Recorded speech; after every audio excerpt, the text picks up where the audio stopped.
That's some shit from China. Bro.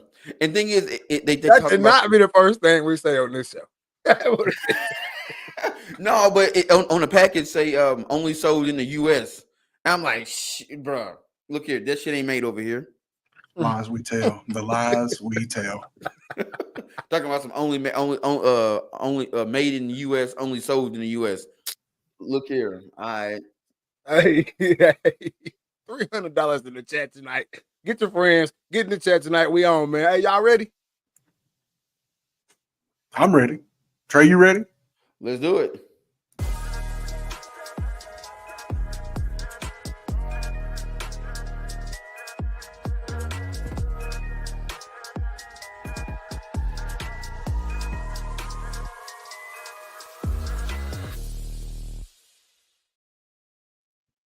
Good afternoon, good evening, good night. This is season 6, episode 31 of the Reed Talk and Listen podcast. I am your host, Nick Reed, along with my brother and co-host Trey Reed. Killer Cam on the ones and twos tonight. How you doing tonight, man? Bruh, I'm good, man. Just got back from the outfitter, man, setting up for the 3D shoot this weekend. And we got 30 targets. So if you in the Sioux Falls area, please come out this weekend and come shoot with the Dreaded Archer. No doubt, no doubt. Get out there to the shoot, Archery Outfitters. Also, by the way, seeing some content coming up out of Archery Outfitters. Oh yeah. Out there, man. I don't know who out there doing their content or nothing like that. But I seen some content coming up out of Archery Outfitters. He need a raise, a sponsorship. He needs something. No, hey man, look, Deb and Kim, they treat me damn good. So anytime I can do anything to help them out, hey, you know what I'm saying? I don't. They take care of me enough. That's all I can say. That's all I can say.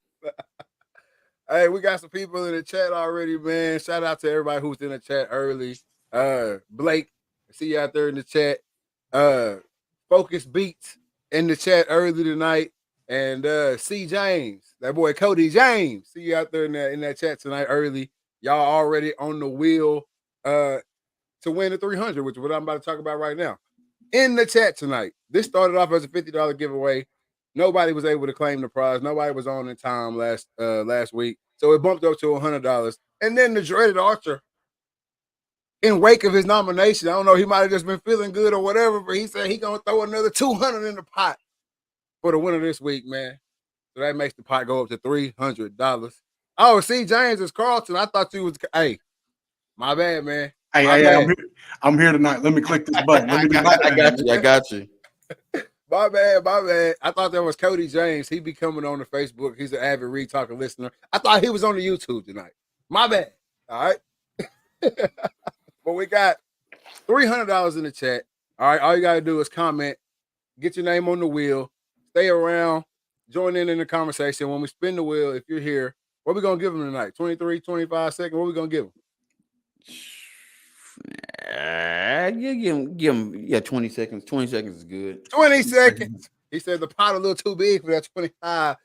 Give them 20 seconds tonight to claim their prize. All right. $300 in the chat. All right. All you got to do is comment, get in the chat, stay engaged with us. We got y'all on the show tonight. All right. We got a lot to get to, man. Football season, probably the best season.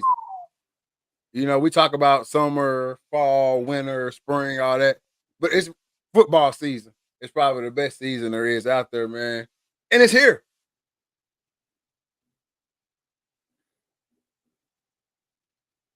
It's here. My boy said.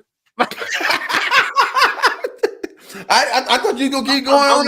I'm leading us. I'm leading you to one. Yeah, hey man, it's time to start. Bro, it's here, man. I've been going back and forth with folks about college football, NFL football. Said it the other night. We was talking to Big Mike here in the Midwest. Viking fans have already thrown in the towel. They done for. They looking at SDSU, which is the South Dakota State, and USD, be they champion this year. Then just talking to people about how this playoff system gonna work and who gonna come out on top. And really, a lot of people, they fail to realize that we don't know what these schools got because players still coming in today. So these rankings and everything is based off what was on a roster at the end of the season or in the spring. some of these new cats is coming in, they ain't reporting it. They just transferring in.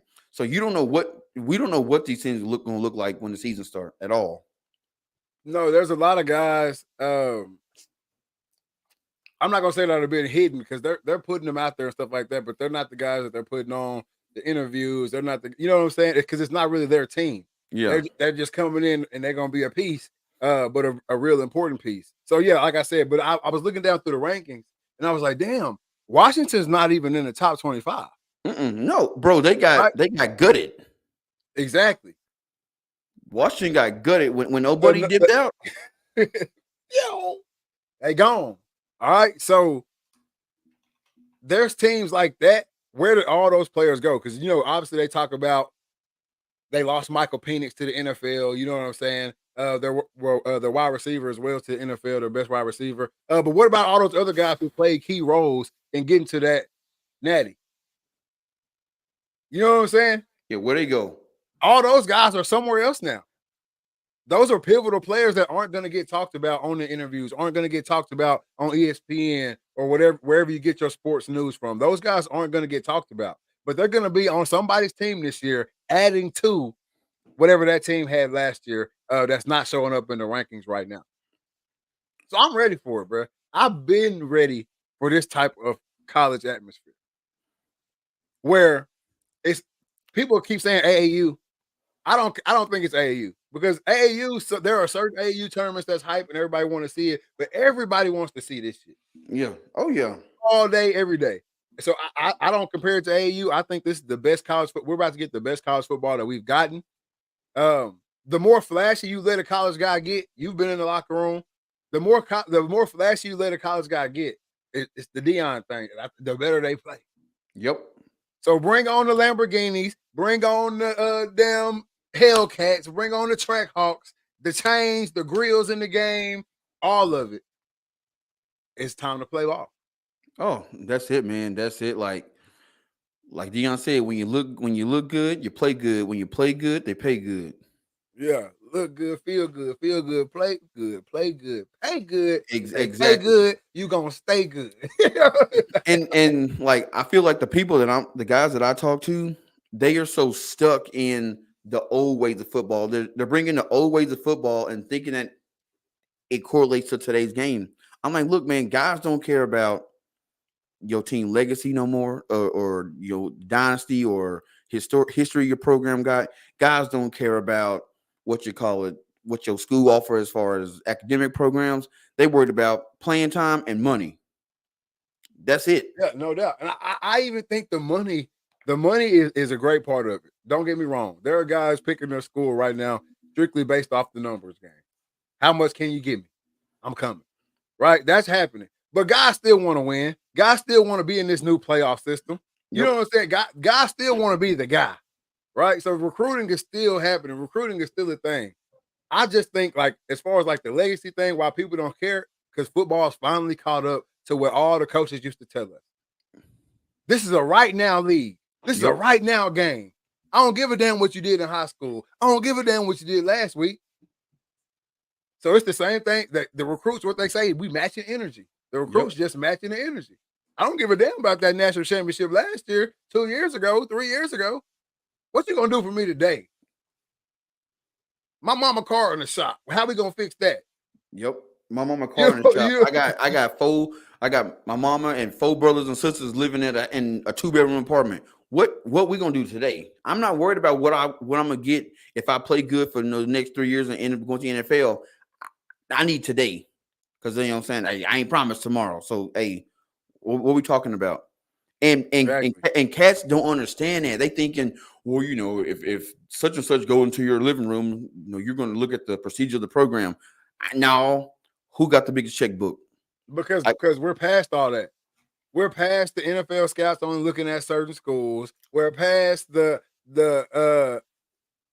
it's okay to go sit that freshman year red. We're past all that shit. Yep. Because they're showing us now, okay, cool. You don't want me to come over there and I can't play this year? That ain't even in the works. That ain't even a possibility of happening. Okay, bet, because they said I could.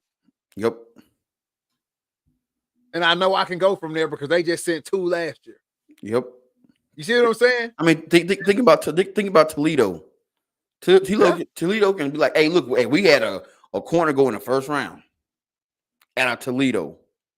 Bro, because now everybody on TV, everybody on Instagram, everybody on TikTok, everybody is everywhere. You're not hiding teams anymore. Even the bad ones. You can't hide a team like you used to back in the day. Oh no. We know about all schools. I remember I know about way more schools now than when I was obviously getting recruited. Yeah. There's so many schools that you had no clue that even existed when you were 16, 17.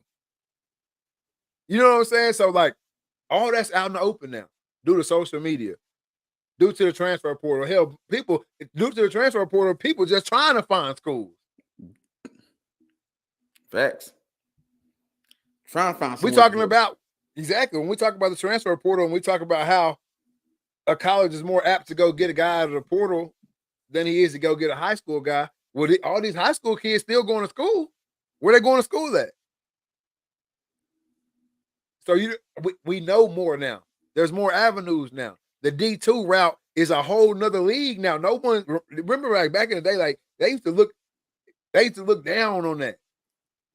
You know what I'm saying? Yeah. People used to look down on that. Oh, damn, D2. But now D2 is a legitimate avenue.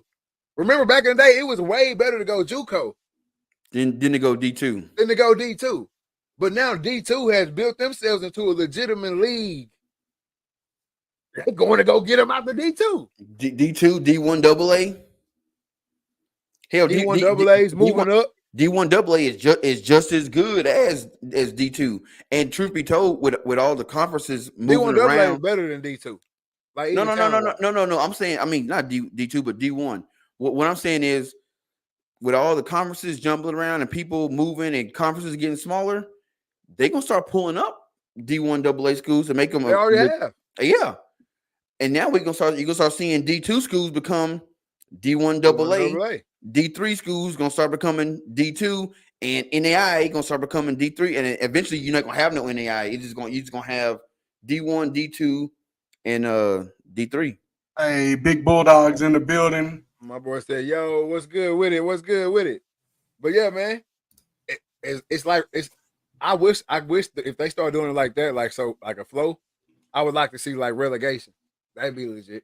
Yeah, we already talked about this shit before though. The relegation type soccer vibe, but the money might mess that up. But I would like to see that, but because I like the transitioning of the teams. If you're building your program and there's a team at the Division I level who's not building their program, switch them out. Come on.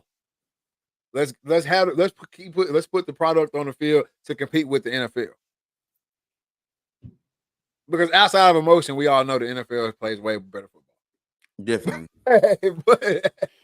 but the crazy part, people argue that, oh no, man, college football, man, they play harder. No, I don't care what you say. NFL is still the best product you're gonna get.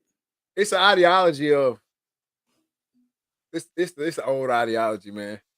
It's an old ideology. I think you take a shot at every NFL player's manhood when you say, the college players play harder. So you telling me like they playing harder for free books than they playing for millions? Bro, it's that shit that people just like to talk about, like to say. It's just shit they like to say. Oh, hell.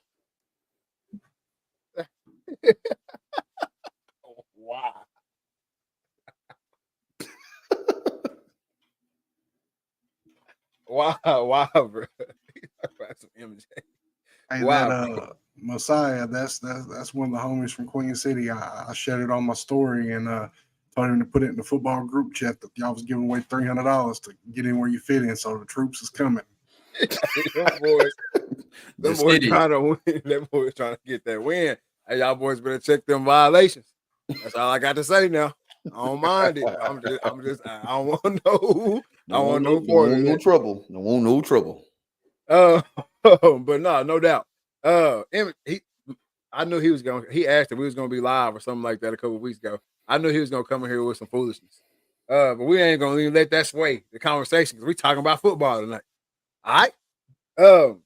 But yeah, I think that's an old ideology that guys, once they get to the NFL and you're paying them now they're millionaires and they make as much money as the coach that they don't play hard. Well, now you're gonna have to bite them words because you finna tell me after this football season, after this college football season, tell me that money don't make you play harder. Hey, That's all I'm gonna. hey, Casby out there with a broke arm. I'm good. When the dust settle at the end of this football season, I want somebody to look me in my face and tell me that the money makes you weak, like it makes you play at a lesser level, a lower level. Because I can't see it. I think this year we might actually see somebody. We might actually see somebody get bodied on the field. On the field, bro. Like the anticipation for this season is crazy. And I feel like normally it feel like football season end and then boom, it start right back up again. I feel like it's been like a long stretch. Like we ain't had football in a long time. The NCAA did its job, didn't it? It did. It man. NCAA did its job, didn't it? I'm telling you, and I think that's another reason why we finna get a whole nother level from these cats in the NCAA. Bro, you are 68 on the game, and you feel like you him. It's only one way to get that up. That's it. It's only one. You don't think them cats in the NFL trying to get that 99 or were a few years ago? So will NCAA be constantly updating players based on their performance? I don't know if it's gonna be as constant as Madden, but they're gonna have to. Yeah, Every game does it now. Yeah, they're gonna have to. There's no way if let's just say Georgia comes out and wets the bed. Because anybody who's been playing NCAA knows that any dynasty, anything, Georgia on your top, they're gonna be there. At the end, you're gonna see Georgia at some point, whether you're in the SEC or not. You're gonna see them in the regular season or the playoff. You're gonna see Georgia. What if they just come out and they can't get it together? And they fumble their first 3-4 games? She got dropped. Well, they schedule won't allow that, but they first 3-4 real matchups, they fumble. You can't have them running through everybody still on the game. Nah, you got to taper them off. Yeah, you got to take that down. Quarterback throwing picks, his ratings got to get trashed. All that. Defense letting up points, they got to go down. So yeah, I think they're gonna keep up with it. That's gonna even put more eyes on the actual game. You know they got the little pick'ems now and stuff too with the college players. Pickles.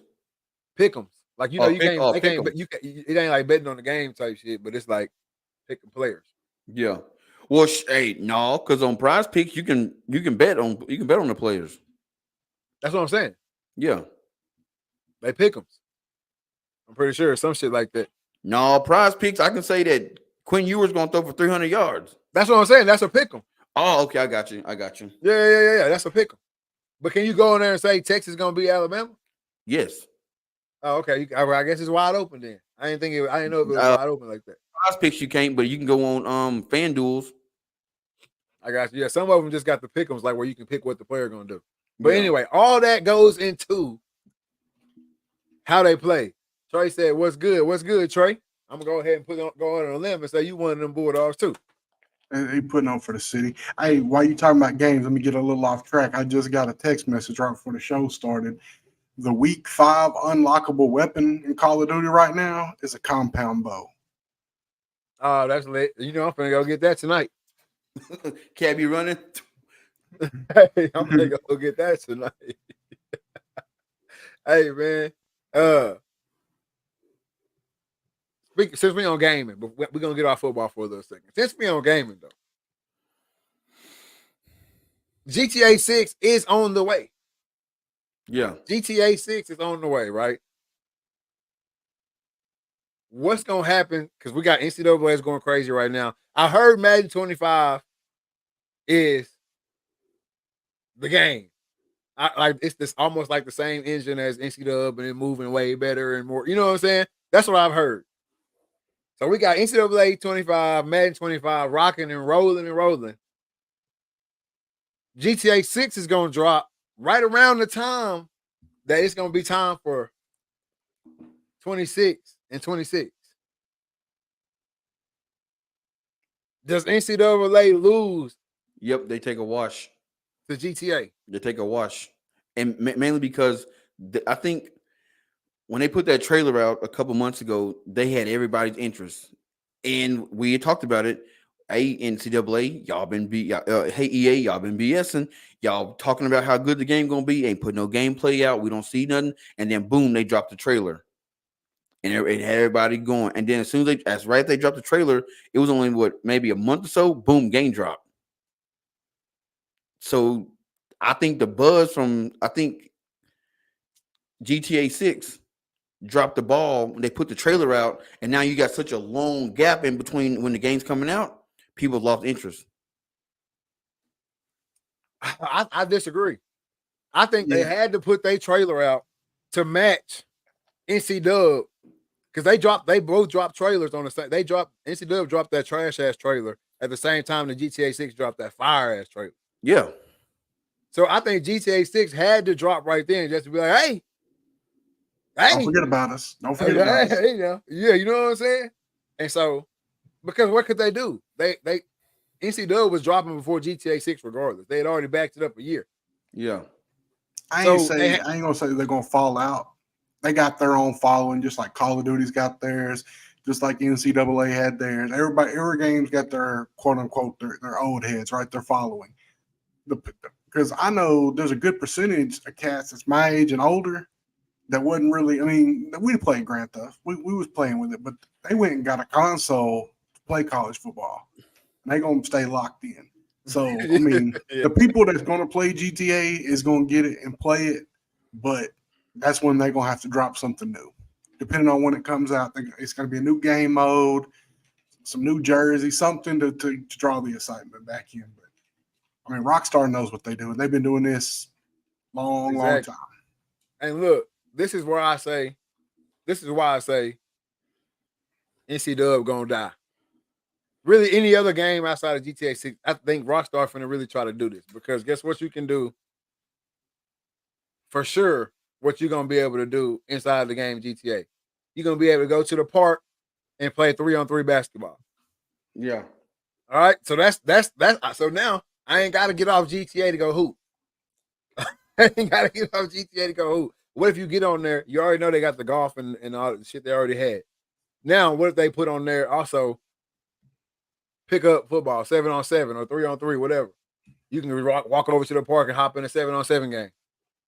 Yeah. And in those private servers, they'll have football in there with the NIL deal mixed in. You can literally pull up to the game in your customized Hellcat with that thing on you.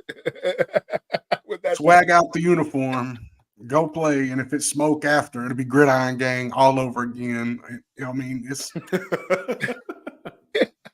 nah, for real though. Cat score a touchdown and then wow.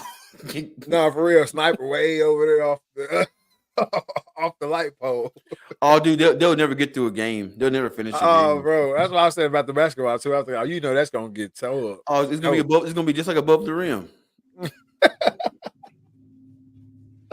Hey, but no, I'm so hyped for the GTA 6. Hey, if you're in the comment section right now, if you're watching this live, get in the comment section. Make sure you get your name in the drawing for the $300 tonight. All right, get your name on that wheel to win that $300. Also, hit that share button, that like button, subscribe if you're over on the YouTube, man. I know we just went over the 100 on the YouTube, on the subscribers. Appreciate y'all, man. We need 100 more, about 10, 15 times over.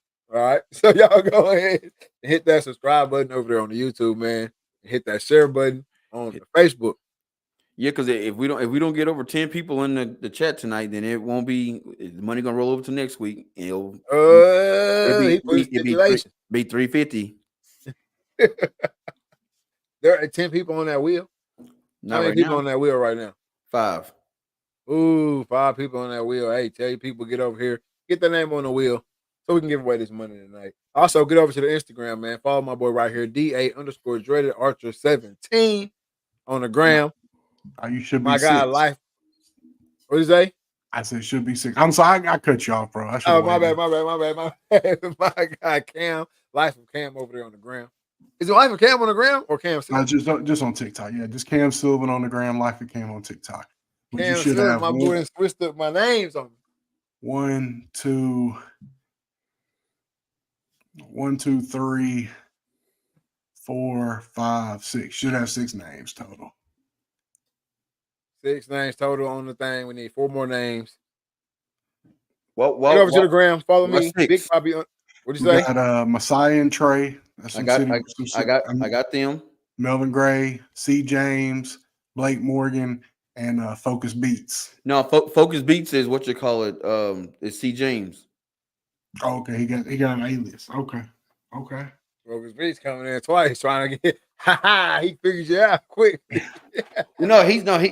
said it. He said it in the He said the first one, Focus Beats, with C. James. I Yeah, missed see? some comments. Oh yeah, take Focus Beats Oh, off. That's okay. my other account. I got you. Appreciate honesty in this thing. We are, an upstanding citizens. Follow myself, Big Poppy _ONE9 over on the gram. Niggas Free Photography. And don't forget the RTL page as well. All right. He said, I ain't trying to cheat. That's cool, man. You got to put the energy, karma in the air, man. It might come around back to you in the form of 300 big ones. But talk to me, man. Who is coming home with the Dr. Pepper college football trophy? man. I'm gonna say Oregon. You know what? I hate that. No, I know. Scratch it. I'm riding with my Colorado Buffaloes. Colorado Buffaloes gonna jump their ass up real quick. Colorado Buffaloes. Hey, we're gonna talk about them in a second. We got they in the group that I'm about to talk about in just a second. Yeah. Colorado Buffaloes is a good one. I like that. I ain't mad at that pick. I ain't gonna lie to you. Anything can happen. And hey, I don't know how much y'all be watching. That's what'll be killing me when I be having these sports conversations. I'm not talking about you or Cam. I'm talking about the world. I don't know how much everybody be watching because I be watching like the real shit. I don't want to watch just the main shit. Yeah. I be watching like what they doing at practice, who coming in, who leaving out the door, what coach doing this, why he's sick, whatever. I'm trying to figure it out. So they got a chance to run some shit. I'm not gonna lie. This Big 12, we already know they can handle TCU. Yep. All right. Even though TCU was a way worse team than I think they're gonna be this year. We already know they can handle them. Oklahoma State, that's gonna be a tough one. Their defense gonna have to come with it. For Oklahoma State. And then also they don't play Oklahoma State. They don't play Oklahoma State. No. They do last game of the season. Okay. I'm about to say. Yeah, so the first game is North Dakota State. Then I'm just talking about that conference play. They out of conference is set up for them to win. It should be. I don't know, man, because Nebraska gonna be a little tough this year. Man, hell no. Nebraska and Colorado State. But Colorado State obviously a rival game. Yeah. So they gonna have to, bring their lunch pail that week. But the non-conference game, I'm not worried about. It's the Big 12 where they're gonna, because that's the most people they're gonna play. Yeah. All right, speaking of Oklahoma State, shout out the kid. I'm sorry, the man. He grown now. Nicholas Martin. Already. Yes, sir. No, for real. That's what I'm saying. And then you guys, like on defense, they got dogs. Straight dogs on Oklahoma State defense. Yeah. Obviously the running back, Ollie. If my boy are willing to overlook, he's willing to overlook what he got going on so he can stay and play. We already know you already know what that means. That's him. Yep. So you got something to worry about with Oklahoma State, and then let's see who else. Baylor, they're gonna field a good team every year. Baylor, team that can beat your ass if you don't play with them. Who else? UCF. UCF could. I don't really know what they got, to be honest. Me neither. Kansas. I don't know what they got. Then you got Kansas State. Arizona, which taxed them last year. They'll dog out Cincinnati. Texas Tech, that's gonna be a game where Travis and Shallow gonna have to shine because all they're gonna be doing is throwing that joker. Yeah, I don't know, man. Shout out to the Buffaloes though. I think they can win the Big 12. I think they can win the Big 12, get in the playoff, and then we're gonna see what they can do from there. It's all about the front, and I just don't know about their front yet. I think it's built. They built a new one. They say their defensive front is a dog. They built a new one, so we're gonna see. We're gonna see if it hold up. So catch me up, because I've been out the loop for a little bit, and I'm a terrible sports fan. What does the playoff picture look like this year as far as How many going? All of that. Have they changed that yet, or is that going into effect? Yeah, this is the 12 first year right here. First year, 12 teams. 12 teams. Okay. But we don't know how that 12 teams gonna be split out. Because like We know how it's gonna be split out if you've been on your shit and you've been playing this NC Dub. You know how it's gonna be split up. You're gonna have your ranking in the country, 1 through 12, and then out of that ranking in the country, 1 through 12, we also gonna seed you. Yeah. So you could be the number 12 team and be the number 8 seed. See what I'm saying? Yeah. You could be the number 1 team in the country and be the number 3 seed in the playoff. So them games at the end, like that one loss that you got at the end right there, and you kept you in the top 4. You still number 4, but you just came off that loss. That might mess your seed up. Might put you at 5 or 6. Put you at 2 or 3 if you number 1, probably. Put you at 2 or 3 seed, 4, 3, maybe 4 seed. So can you have multiple entries from a conference? Hell yeah. So it can be SEC heavy, and it ain't no talking about. It's nothing. gonna be. It's gonna be. I'm telling y'all. It's going. I'm telling. I've been preaching it. The 12-team playoff is set up for the SEC to finally get their load off. That we the shit, and that's exactly why Oklahoma and Texas is over there too now. Yep. Hey fam, we trying to tell y'all. We know y'all. You know y'all OGs in the game. We finna let y'all know. Hey, this shit coming this way. Everybody can't get in though. You know what I'm saying? Everybody can't get in this way.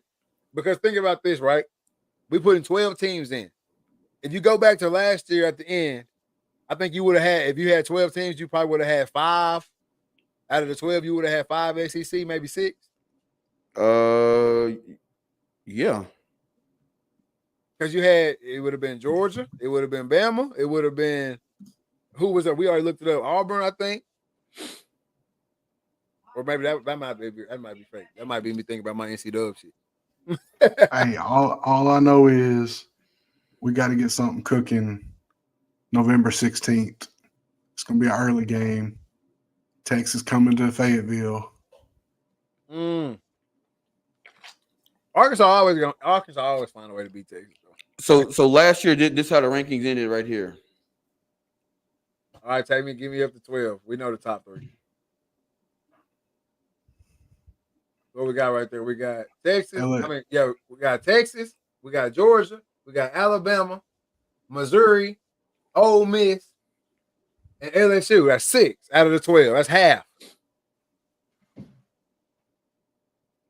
Yep. That's half. Now pull up this year's rankings preseason.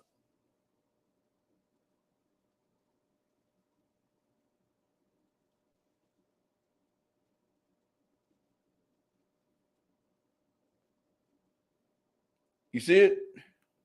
Yeah, you got a little ad in the way.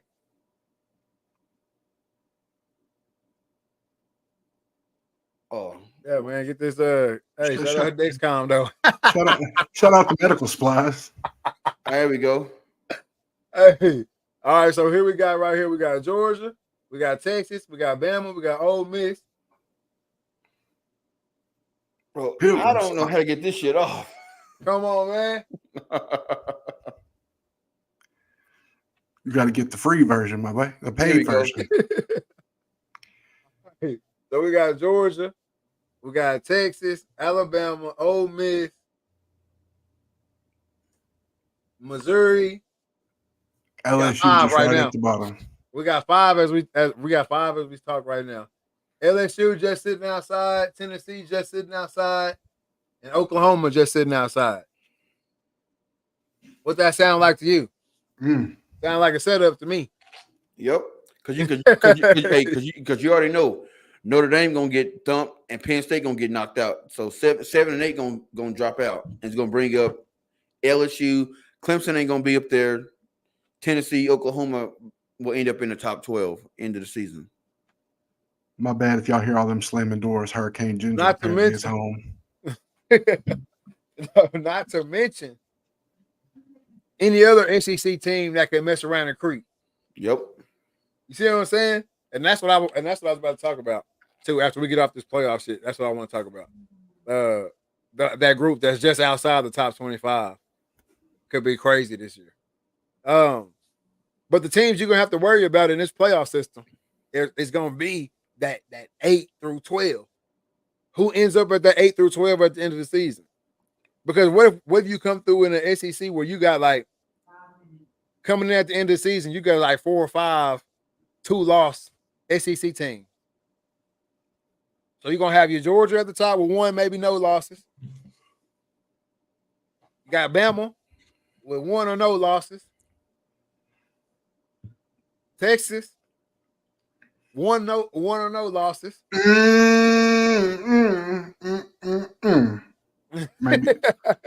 Maybe about 3. But go ahead. Maybe Continue. about 3. But I'm just saying. So then you got all these other 2-loss SEC teams under that. They mean they're not gonna be that far off. They're not gonna be that far off from the, you know what I'm saying? So they're gonna be in the top 8, top 10. We know the SEC gonna eat each other alive like they always do. Yep. But hey, so would the Big 12. I mean, so would the Big 10 now, the way it's set up. But the Big 10 even more than the SEC. Oh yeah, Big 10. Yeah, Big 10 definitely more than SEC now. Because you got Bama that plays Georgia and LSU, I think. Yep. Right? They don't play Texas no more. Nope, not this year. Texas plays Georgia. And who else? Like the big name. Here, I think I got that schedule right here. I got it right here. You know you got Arkansas is gonna play LSU and Texas, so that's a potential flip flop that can help you or hurt you. Mm-hmm. Help you or hurt your game. Because I'm gonna be real. I'm gonna be real. I think Arkansas goes 7-5 this year. I hate to say it, but that's what I'm feeling. Texas got Michigan, but on SEC. I only talk about the SEC. So they got Oklahoma, they got Georgia, and A&M. And they play Arkansas. I'm talking about ranked teams. Watch your tone. See what I'm saying though? Like they've got the SEC schedule kind of spread out pretty good, where you ain't running no gauntlet of Alabama, Texas, Georgia, Florida. No, Georgia got that gauntlet. Georgia ain't got what they got. Georgia got Texas and they got Alabama. I think like almost back to back. I mean, that's just another walk in the park. They've been doing that, so I mean, it ain't nothing new. When they play Texas and when they play Alabama? I'm just pulling it up now. So they got Alabama week 4. Oh no, they got Alabama week 4, and then Texas week 7. So never mind, it's not a gauntlet. And then they got Ball State. And, nope. Then they got. No, I'm just saying in that schedule, what they got? They got the trash. They got a trash. So they got first game Clemson, second game Tennessee Tech, Kentucky, Alabama, Auburn, Mississippi State, Texas, Florida, Ole Miss, Tennessee, and Massachusetts. They got some Poochie's games in there, but their SEC schedule is pretty tough this year. Yeah. Granted that Tennessee stays where they at and all that type of shit. But yeah, the SEC schedule is pretty tough this year. They probably will not be number 1 at the end of the season with that schedule. But hey, outside of Georgia, the SEC ain't really got nobody getting beat up on like that. They be looking to come out in that top 5. So any team in the SEC that's 1 loss, 2 losses is gonna have to be in that top 8, top 12. Yeah. So now you got 8 damn teams out of the 12 coming out the SEC. And the SEC gets to say, told y'all we was the best football. It's just the SEC tournament. I already know all the shit is going to come out of it. Yep. But that's if that's how the committee pick it. Because the committee could come and say, all right, we already got 4 SEC teams in here. They're not going to say that. They're not going to say that. Everybody is drunk on the SEC Kool-Aid. Yeah, I mean, I think that was a big push for letting Oklahoma and Texas come over and then them push to a 12 team. They knew what was going to happen. Yeah. And you can't piss everybody off, and that's what's going to happen. We seen it last year. Texas and Oklahoma in there, 2 possible more playoff teams. You can't bring them in there, BB, with the dollar signs. You can't bring Texas and Oklahoma in there and then say, oh, we only going to pick 3 SEC teams can go. So this is what how what NBC says the 12-team playoff will work. It says the selection committee rules feature automatic playoff bids for the 5 highest ranked conference champions. So conference champions for Power 5 get in. So you can you can mark your SEC, ACC, Big 10, Pac-12, and what's the other Power 5?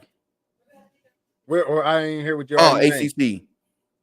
So it's going to be SEC, ACC, Big 10, Big 12, and then Pac-12. So that's 5 spots right there. Then it says the not automatic bids for the conference Is champions. the Pac-12 still a conference Yes, with 2 teams in it? I'm pretty sure it's still a conference. See, Keep going now. Keep going. Worry about All that right. later on. so then it says what you call it, the not automatic bids for the conference champions of the 5 biggest conferences, plus the next 7 highest ranked teams overall. So basically, it's saying you'll get your SEC, your Power 5 champions, and then whoever's the highest ranked team in the Power 5, those are your they'll get in, plus the 7 highest ranked overall teams. All right, so paint this picture. So say you got Georgia and Alabama both with 1 loss, right? Just Okay. hypothetical, just with 1 loss. All right. Texas ends up beating Alabama for the SEC championship game, or Georgia, either one, they can flip-flop. But Texas has 2 losses. How do you rank that? They won't be in the SEC championship with 2 losses. Then it'd be Bama versus Georgia. Yep. Well, I mean, so say they lose somebody non-conference. Oh, and they undefeated in the SEC. Yeah. Oh, so that's what I'm saying. They gonna put them all in. They gonna put the 2 that played in the championship, the 2 that played in the SEC championship, both getting in. Now, Yes. because of what happened, they was never the shit that happened last year. We ain't gonna see that shit will never happen again. The 2 that played in the SEC championship, they both getting in, and whoever that 3rd team is sitting on the outside, they gonna be ranked number 6, number 7. You know what I'm saying? So they gonna get in. Then it's just gonna keep ranking. Like Ole Miss not gonna win the SEC. No. They not gonna be the 3rd team, but they finna get in. LSU finna get in. If Florida run through their schedule, They any gonna type get of in. way, they finna get in. Because they in that group that's right outside right now. All it take for them to win is 2-3 games in a row, and they gonna be number 15. See, the way they got it worded is weird. It says not the automatic bids for the conference champions of the 5 biggest conferences, plus the next 7 highest ranked teams. So just because you finish second in your if you go to the conference championship, just because you finish second, don't mean you're gonna get the that bid. Because No, I don't. But if it's in the SEC, it will. Because if you in the conference championship in the SEC, that means you're gonna be a 1-2 loss at the maximum team on the season, and you're in the SEC, so you're gonna be ranked. Because it depends on what side of the SEC you on. Ain't no sides. They do got sides, don't they? Yeah, they No. got East and West. Yes, they do. I thought they did away with that. Unless they just did it this year. I'm pretty sure it's set up in the sides. I thought they did away with it. Maybe not. I might be tweaking.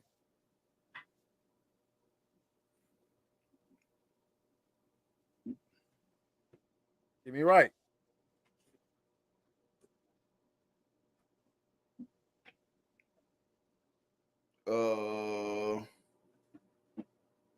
Keep talking. I'm looking it up.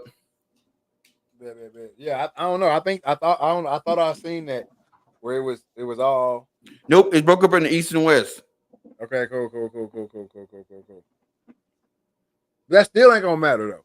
The two teams that are playing in the SEC championship either going to be undefeated from this side or one loss from this side, or undefeated from this side and one loss from this side, which in turns will put them as like the top 2 or 3 teams in the country based on how it's all laid out. No. It says with the addition of Oklahoma and Texas for the 2024 college football season, the SEC has officially gotten rid of the conference divisions. One for the good guys. Boy, I know I mean, sometimes I just be talking, but most of the time I be what I be talking about. Oh, but no, it don't matter whether they're sides or not sides. The two teams that play in the SEC championship will have the best record in the conference is who will play. Well, and some of the best records in the country. So they're gonna be ranked in the top 4, 5, 6 range right there, regardless. That's what I'm saying. Number 3, it's almost automatically 3 teams out of the SEC are going to this beach. Facts. That's almost auto. That's auto draft. Then when you look at how the rankings is the start of the season rankings are, as long as the 2 or 3 teams that's 8 through 9, right? 8 through 11 right now don't wet the bed, they gonna still be 8 through 11. Might slide up in the 6, 7. And then you got the LSUs and the Floridas and everybody who can easily slide into 12 and make this shit a 16 SEC playoff. And that goes, and that makes it SEC versus everybody. Disagree because the conference is so heavy, they will have more than 2 losses. Upsets happen. Yeah, upsets happen in the movies.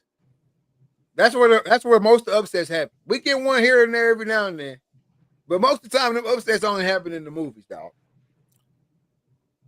We done had Georgia, Bama. How many times we had Georgia, Bama? They had Tennessee one year in the SEC championship. I think it was like last 2 or 3 years in a row. It's been Georgia, Bama. They gonna be there. They gonna be there. LSU and them gonna be in the 8, 9, 10. Ole Miss gonna be in the 8, 9, 10.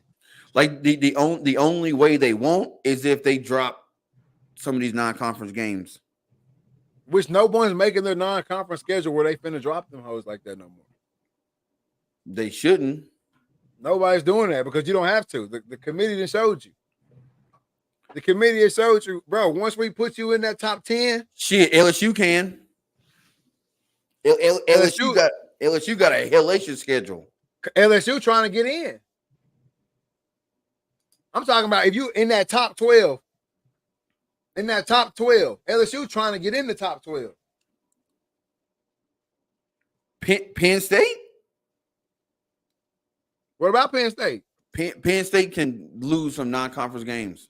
They not in the SEC. If Penn State loses, they make it more another SEC team gonna get in. Let's see. Missouri's no. If you look at the SEC, none of their schedules is like that. The SEC is all, but besides LSU, like you actually right, Nick. Everybody in the top 12, they schedule a set of their non-conference schedule instead of for them to win. They only gonna lose the conference. That's what I'm saying. Why wouldn't I make my schedule like that? Y'all have already shown me as long as you give me a starting position in this top 12, in this playoff realm, as long as I don't drastically kill my season, you're gonna keep me here. Like I can't be A&M and go lose to Appalachian State and stay. You know, I can't do that. Yeah. But I can take an L to Bama. I know y'all gonna give me points for that as long as we play them close. Y'all gonna keep me in here. So I'm not gonna beef my schedule up. But now if I'm on the outside looking in, I gotta beef my schedule up because if you even lose to Bama and I didn't beat Bama, now they gotta put me in. Yep. But I'm not getting Florida Stated. I'm not going undefeated to be sitting on the outside looking in no more. So that's how they setting it up now. I was trying to tell the world this is how it would happen when they picked the way they picked last year. Yeah. But you follow the money. You follow the money. And the money is in the SEC. That's where the money is. At the end of the year, if we got 6 SEC teams playing, that means week 1 we can get damn near all the rest of y'all up out of here and play with these cats, and all they fans gonna watch, all they fans gonna buy, all they fans gonna come. Yep.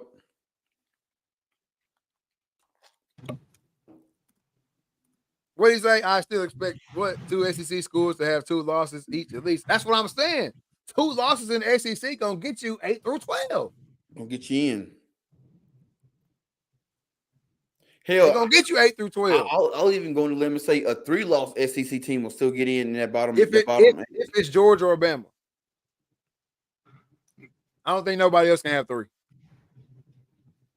If Why it's not? Georgia or Alabama, they maybe that's just the shit they do. No, because it's already said once they got the top, you have your conference champion, and then you'll have. Okay, yeah. So okay, so hypothetically, Bama could lose to LSU. Georgia could lose to LSU. LSU can drop a non-conference. You said it was possible. So that's going to put Georgia and Alabama in the SEC conference play. And then one of them is going to get an automatic bid. Well, if their only other loss is to the conference champ and then the SEC and they went undefeated and only lost to the conference champ, they automatically in too. But then you can't say LSU, you can't be in. You beat number 1 and number 2. You did drop the ball with somebody out of conference. We still got to put you in too. Yeah, because what you call it, it says the 7. Then the bottom, the last thing said the 7th highest ranked teams. So as long as you can 3 losses and get you in. As long as you stay in that top 12. Outside of Georgia and Alabama, if you lose 3, they're gonna get your ass up. You're gonna be like 18, 19. Yeah, but they're gonna take 7 teams that got the best record. So now if you got a team that's number 13, the best rank. Best rank. Best record. Yeah, best rank. That's what I'm saying. If you lose 3 and you're not Georgia and Alabama, they're gonna put your ass back there, number 18, number 23. You know what I'm saying? It ain't even gonna be no hope for you to get in. Yeah. Just based off principle. Unless your 3rd loss is a non-conference game and they was the conference chance. I mean, you could sneak in. You could still be in the top 10 with 3 losses, depending on how it fell. Yep. Yeah. Because how many teams last year had 3 losses? In the top 10? Probably none. In the top 12. I don't know. Let's see. LSU was 12, and I think they had 3 losses last year. Yep, LSU was 12 actually, and then you had Arizona was 10-3. Arizona was 10-3. Yep. But then you also you actually have a. That's the only 3 loss teams you had. You had 3 loss teams in there last year in the top 12. But here's your problem. 12. Here's your problem. Is you got not because they said best ranked, so never mind. So I'm saying because you had Notre Dame at 10-3. You had Penn State. That's what I'm saying. That's gonna get you with that rank. They're gonna get you with that rank. Yep. Yep. But look, this the teams you gotta watch out for right here, right? This is what I'm saying. The teams you gotta watch out for that can bust all this shit we talking about up. Here, where they go?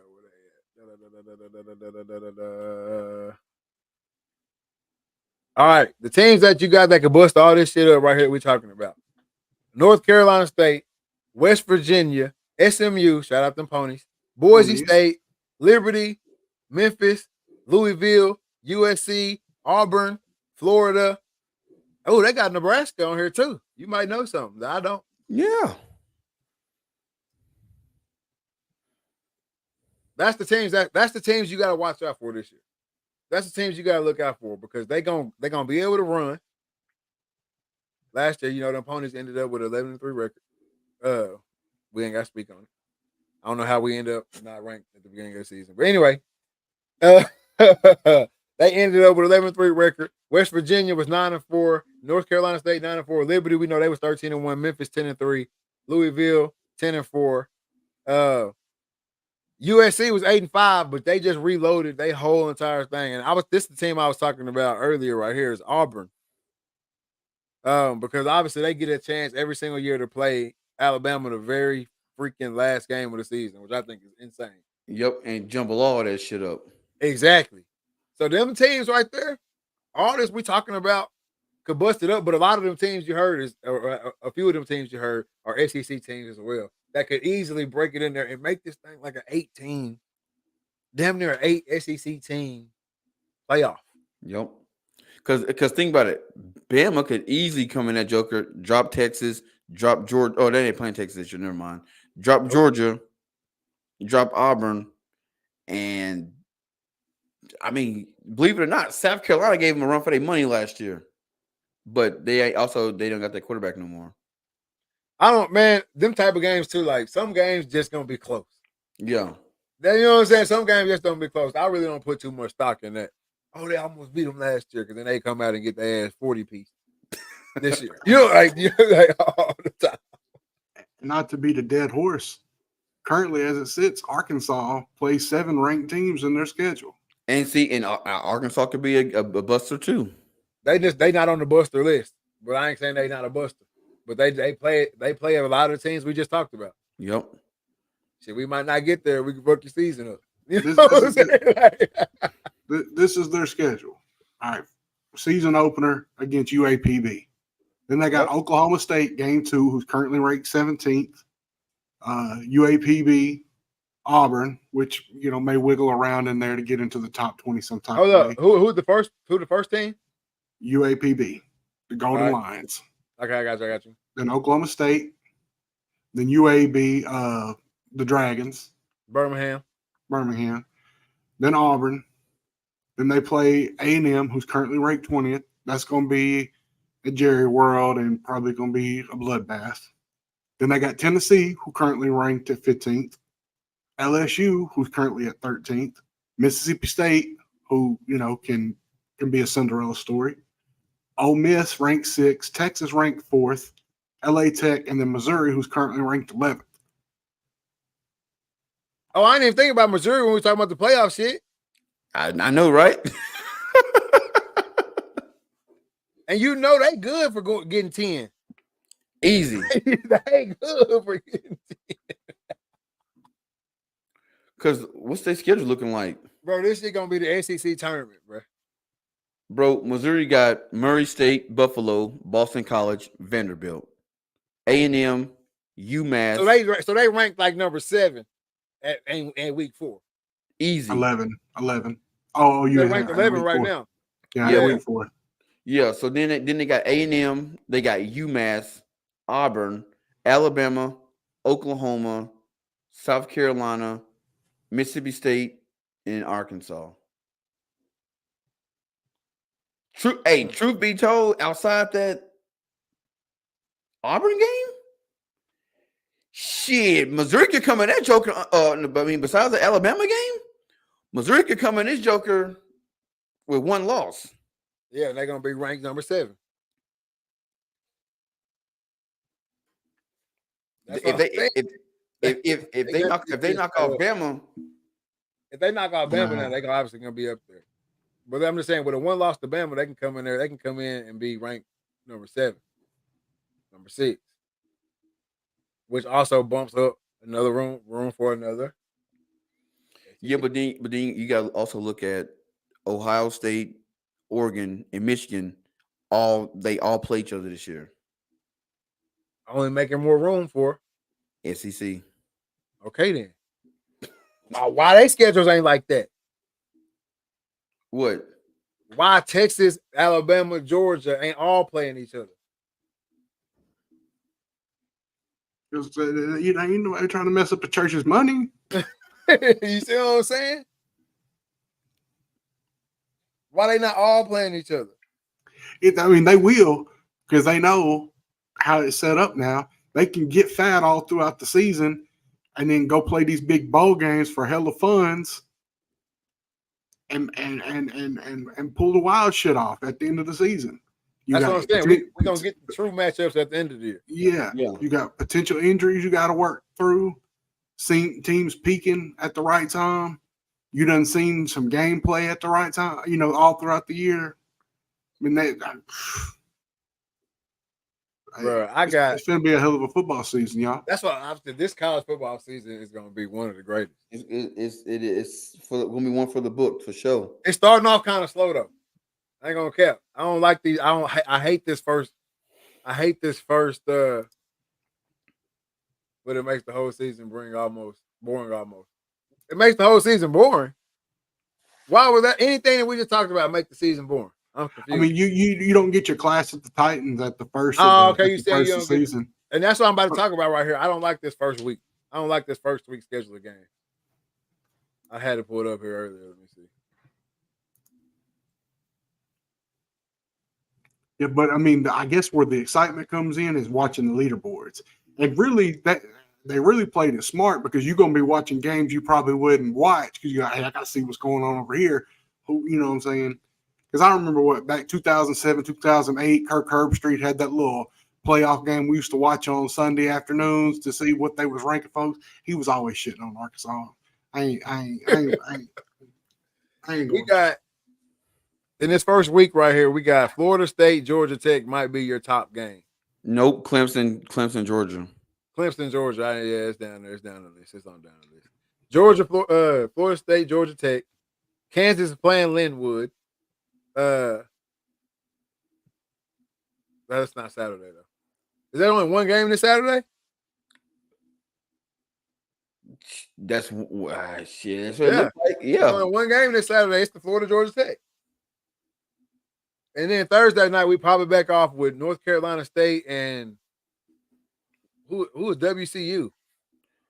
WCU is Western Carolina, Chattanooga. Oh shit! See, that's what I'm talking about. Hey, then you got Kansas at Linwood. No, it's Western Carolina Catamountains football. Yeah, see, that's when we got to do all that. It's over with. Murray State's playing Missouri. Utah's playing Southern Utah. I don't know if that's a rivalry situation there where it could give us a good game. Oklahoma's playing Temple. I hope it's at Oklahoma because nobody wants to go to Temple.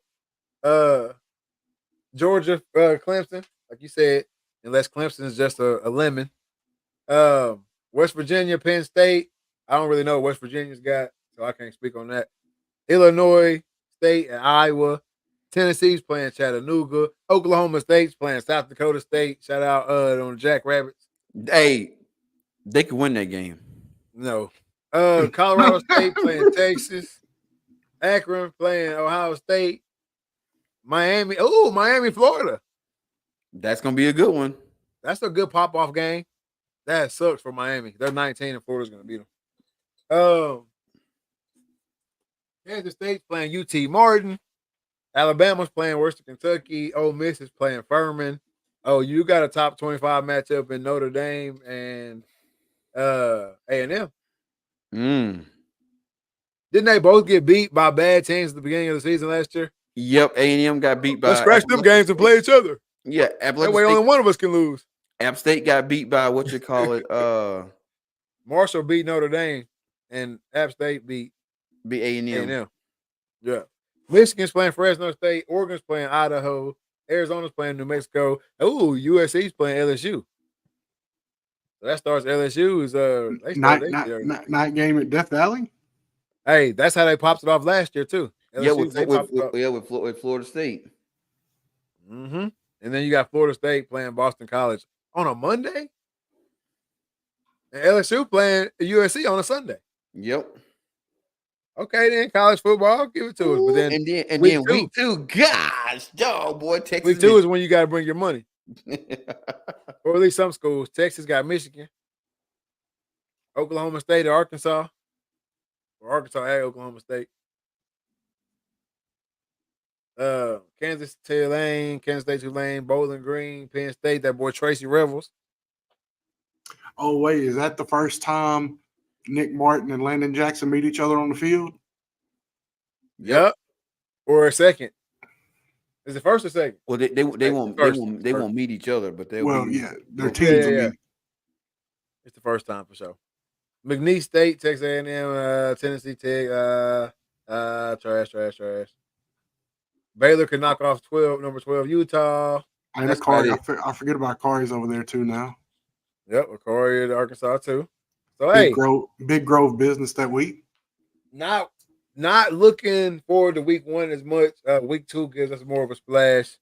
But boy, when we get to playoff time, let's just say it is six SEC teams and 6 non-SEC teams.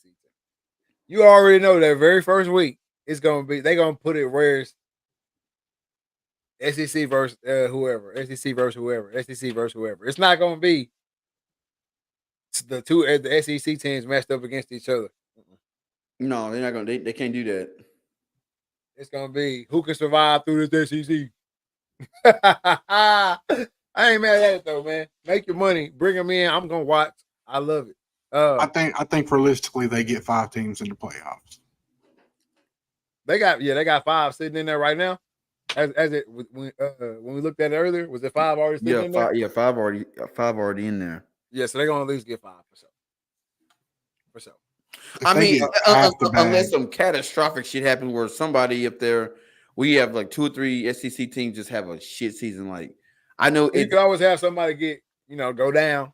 Yep, somebody go down. Like I don't know why I believe this. I feel like Bama just gonna drop the ball this year. See, I was just about to ask. Y'all thinking the complete opposite. I don't think they're going to drop it, but I think they're going to have a down year compared to what we're used to. Man, hey, y'all heard me say this here. They on asses. I'm telling y'all that right now. They on asses. I'm telling you. I mean, yeah, that coach finna come through tough because people chirping. Oh, it's Saban gone. That ain't the same. No, So hey, boys is Saban already said he gonna be on the sideline this year. Yeah, man, he can be on the sideline all day long. Saban still got Saban's office. No, he don't. Saban still got an office at Alabama. Oh yeah, now his office. That was the big talk this week. The board went in and gutted Saban's office. Yeah, gotta make it new. Gotta make it hot. Gotta make it look like this modern. Gotta be modern. Because he said he felt like he was taking recruits into his grandma's house. That's what I'm saying. Gotta make it modern in there. But no, Saban got an office. So guess what Saban's still doing? Everything but recruiting. Yep. Everything but recruiting. So hey, I'm telling y'all, Bama on they on next. Look at the class. Look at the signees. Look at the transfers. They had some leave. They didn't have a bunch come too. Oh, they had a bunch come in.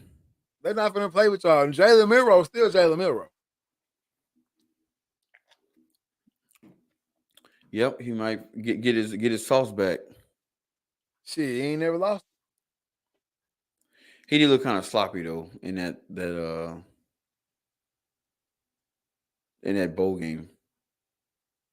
Yeah, anytime offense gets away from their scheme, it's a wrap, especially in a game like that. Can't get away from your scheme. But they turned that shit on though eventually. That's all. It was just too late. Oh no. Y'all may have talked about this, and I might have been a show I wasn't off here. I was checking on the kid. Jalen Hill has suffered a significant knee injury during the Crimson Tide spring football season and could likely miss the entire season. That was July the 8th. Oh no, I didn't know about that. I ain't gonna lie. Who's that? On the rep. Dangerfield? Jalen Hill That's from Longview. that's Longview. Oh, That's young Julio. Yeah, that's the number 1 receiver in the class 2 classes ago. Like not this class that just came in, but he was a freshman last year. Yeah.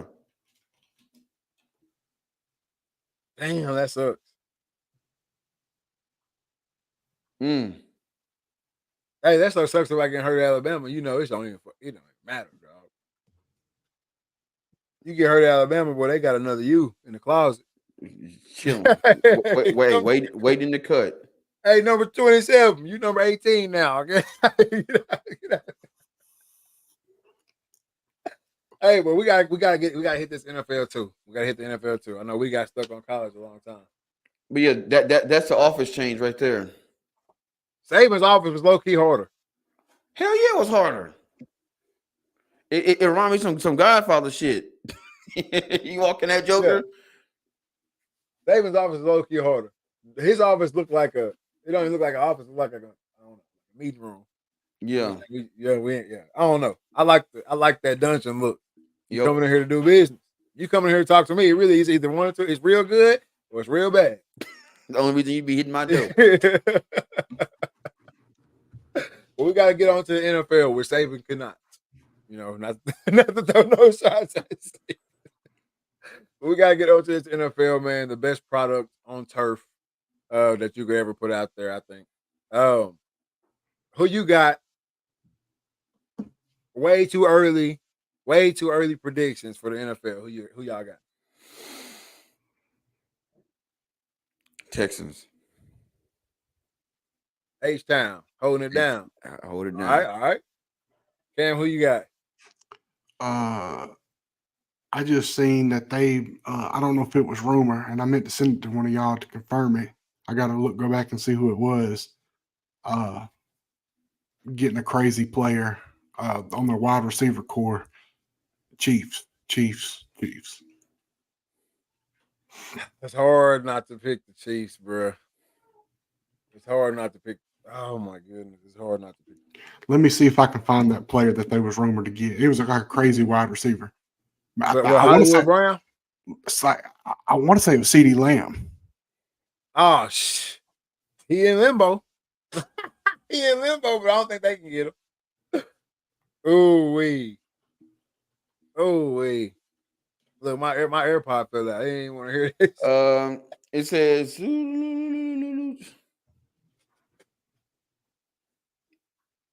I don't see anything about it. Oh, Chiefs trade for CeeDee Lamb is just trade rumors. Boy, Jerry will be the dumbest person on earth. Yep, But it they says also Chiefs urge to trade for Cowboy CeeDee Lamb. if the And that's Chiefs get CeeDee Lamb, boy. Clutch, and that's from Clutch Sports. Chiefs favored to trade for CeeDee Lamb and Cowboys. This was yesterday. Wait, Cowboys. This was yesterday. Cowboys trade pitch see CeeDee Lamb unloaded to the Patriots for $19 million. Yep. He don't want to go to New England. Hell no, he don't. But see, if he pitched Jerry off, that's where he'll trade him to. Mm-hmm. That's true, bro. If the Chiefs get CeeDee Lamb, that's an automatic 3-peat. I ain't gonna lie. They just won a Super Bowl with some cats that they didn't know if they was gonna catch it or not. Exactly. Think about it. They just won a Super Bowl with some cats that they didn't know if they was gonna catch it or not for real when he threw it. Bro, just think about this shit right here. The Chiefs get CeeDee Lamb. Now you got CeeDee Lamb, Xavier Worthy, Travis Kelce, Pacheco. But they got to trade too, so somebody got to be gone. Damn. They not gonna trade none of them cats. Shit. Got to. Pacheco, come here. Worthy. Somebody. Bro, if the Cowboys were to trade CeeDee Lamb off for some people that we don't even know and some picks, if y'all still fans after that, y'all senile as hell.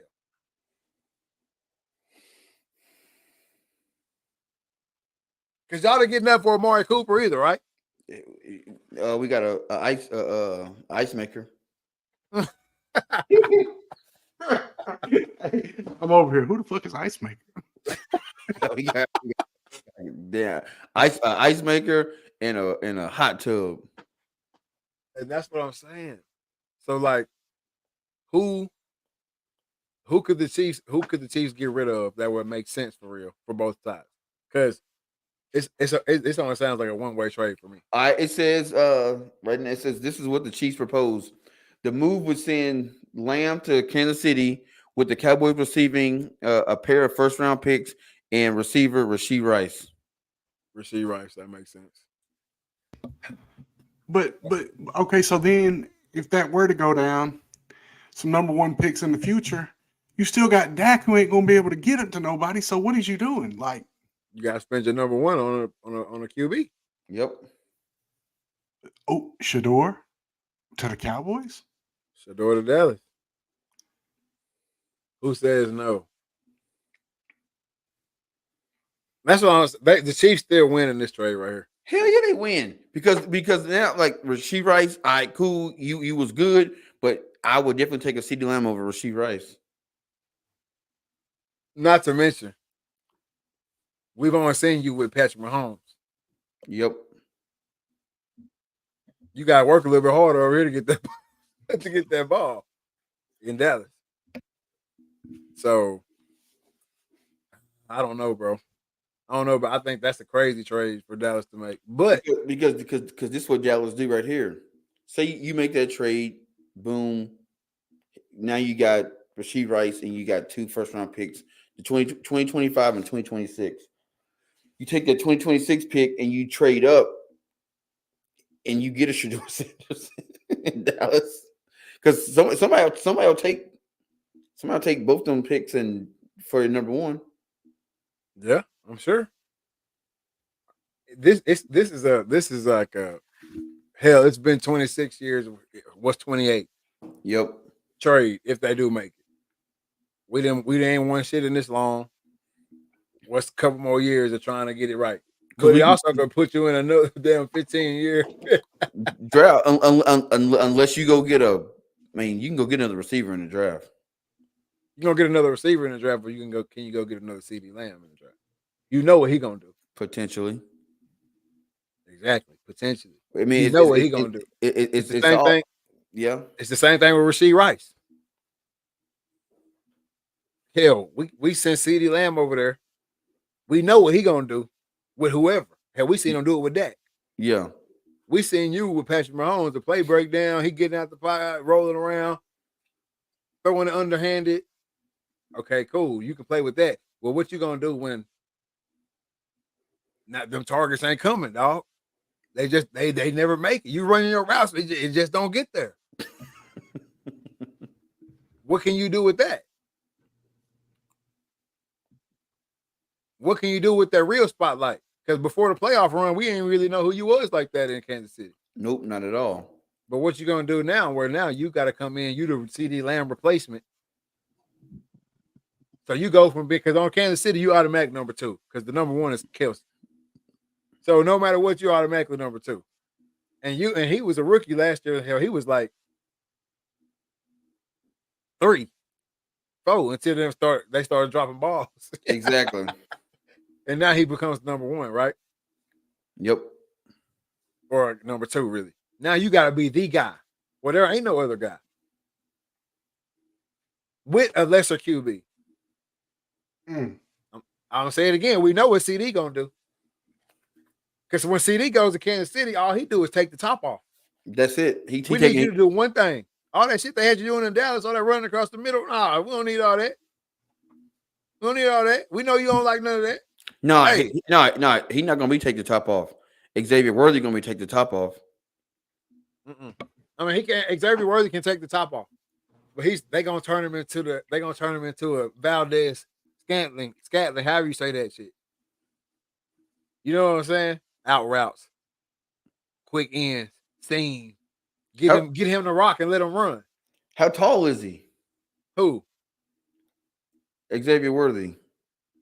Yeah, I don't know. Not a Texas fan. So he about 6'3".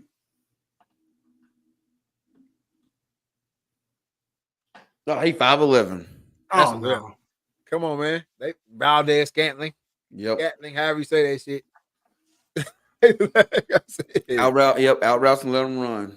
Yeah, get on the ball and let's see that speed. And CD didn't put on about 15 pounds, so you gonna take them hits downfield from them safeties. It's gonna be wide open because he gonna be gone. Because you still got to be like, oh shit, they can all like, you got to watch everybody now because you got the backfield is heavy.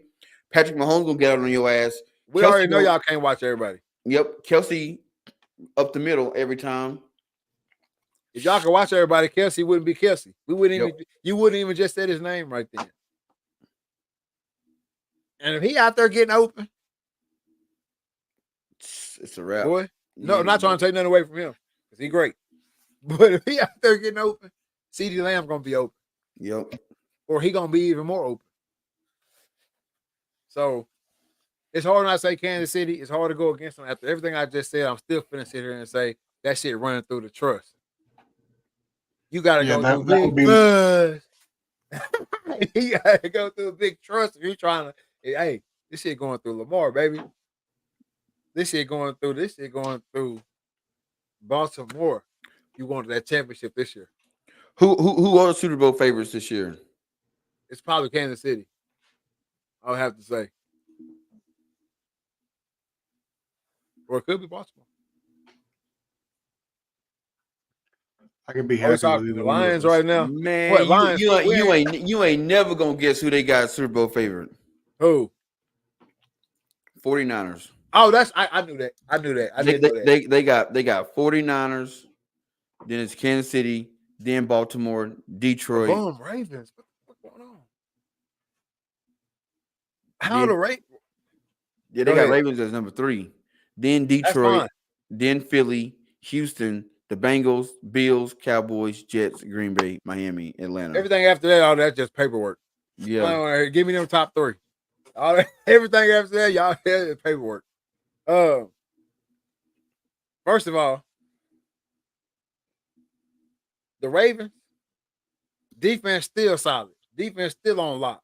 All right, so we're gonna get about 2-3 stops a game. But can you stop us 2-3 times? Yeah. That's what that's gonna be. That's what that's gonna be in Baltimore, bro. MVP Lamar coming back. Derrick Henry, who y'all still scared of, is in the backfield with him. What's my boy? Zay Flowers, even though he be pissing me off a lot. Zay Flowers still out there running around. They have the pieces to win it. They was a few plays away from being there last year. Yep. You know what I'm saying? I kind of blame the offensive coordinator. I know Lamar worth a bunch of money, but when this game get down to when it get down to, baby, we gotta run that shit. You got to. I don't care nothing about that sitting in the pocket. I need you to run that. So I think the Ravens got a good shot, but obviously, like I said, Kansas City gonna bring what they bring. The Lions could have been a flash in the pan. So for all y'all, Lions, that shit could have easily been a flash in the pan. Aiden Hutchinson is that guy. What's that receiver? Saint Brown. St. Brown. They got guys, right? But they're not gonna win it. The football guys ain't finna let Detroit win. Y'all don't waste somebody's whole career and get to win. Two players' whole careers. Hey, nah, for real though. You ain't hearing that he's a GOAT? I mean, I ain't gonna say a GOAT, but you ain't a GOAT to that team, hell. He a monster on that team. But look, Detroit could have easily been a flash in the pan, bro. Aiden Hutchinson is a monster on defense. I give him that. But that could have easily been we don't see them no more thing. You know what I'm saying? Because a lot of that shit that went on in Detroit was like the hype, bringing the city back. We got this hometown native playing for our team. When he was a little kid, he vowed that he was going to bring this fucking Detroit Lions defense back to glory and all that shit. So it felt good. You know what I'm saying? The Detroit shit felt good last year. And I'm happy for them. I'm proud of them.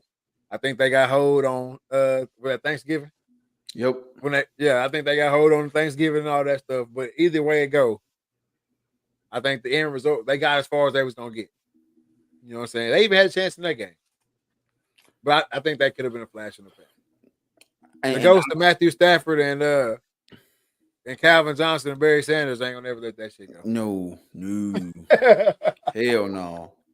Players falling down and shit in pivotal moments. That's what y'all know what's up. But yo, they had that safety that was taking tight ends out left and right last year. Oh yeah. They got some guys.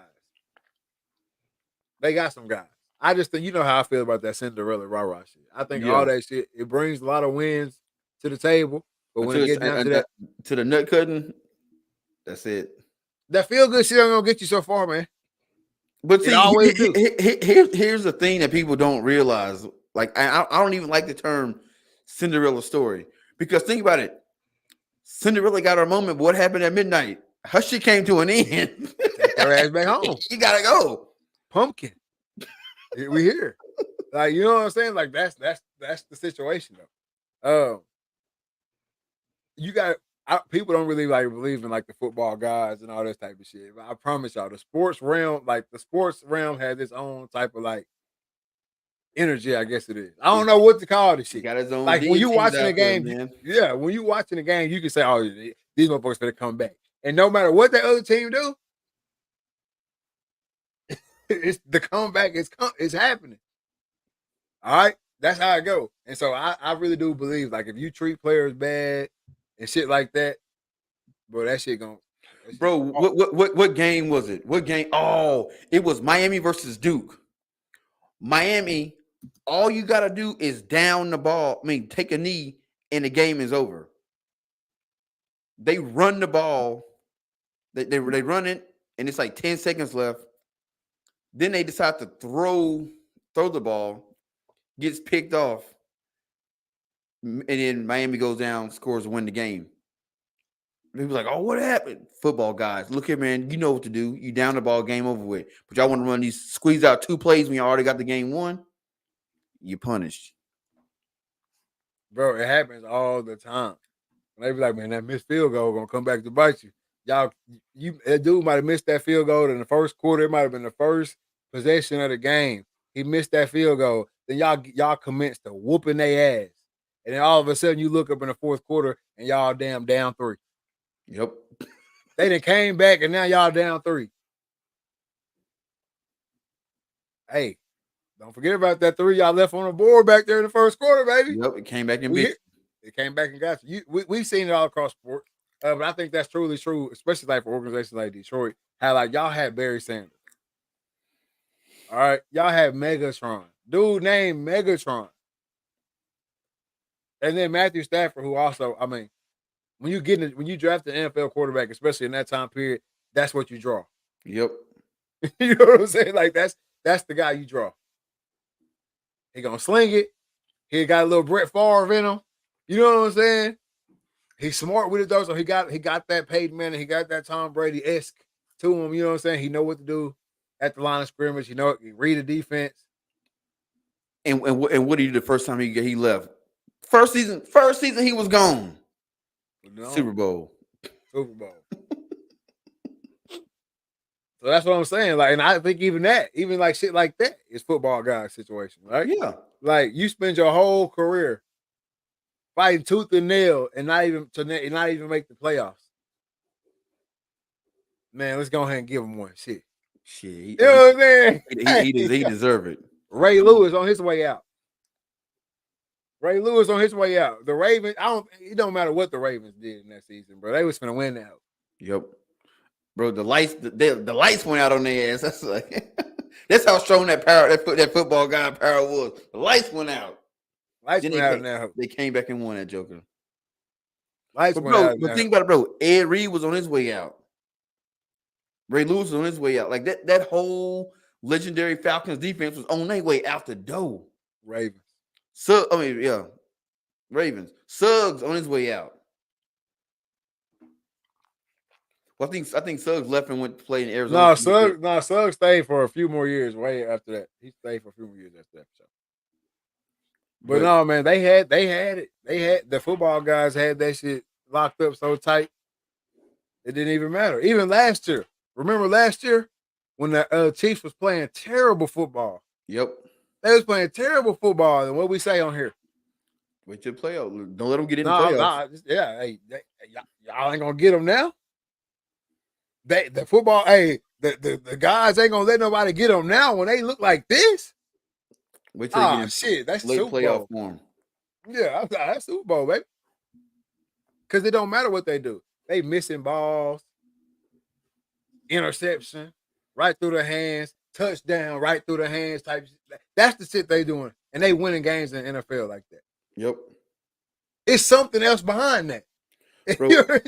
Bro, it's just like Minnesota. Bro, Minnesota, they get Brett Favre. Right, they go into glory. Bro, they get to the NFC Championship game. They playing Cam Newton. Last drive of the game, they get all the way down to the 25-yard line. Their kicker ain't missed a field goal all season long. And they in the middle of the field. Boot that bitch, miss it.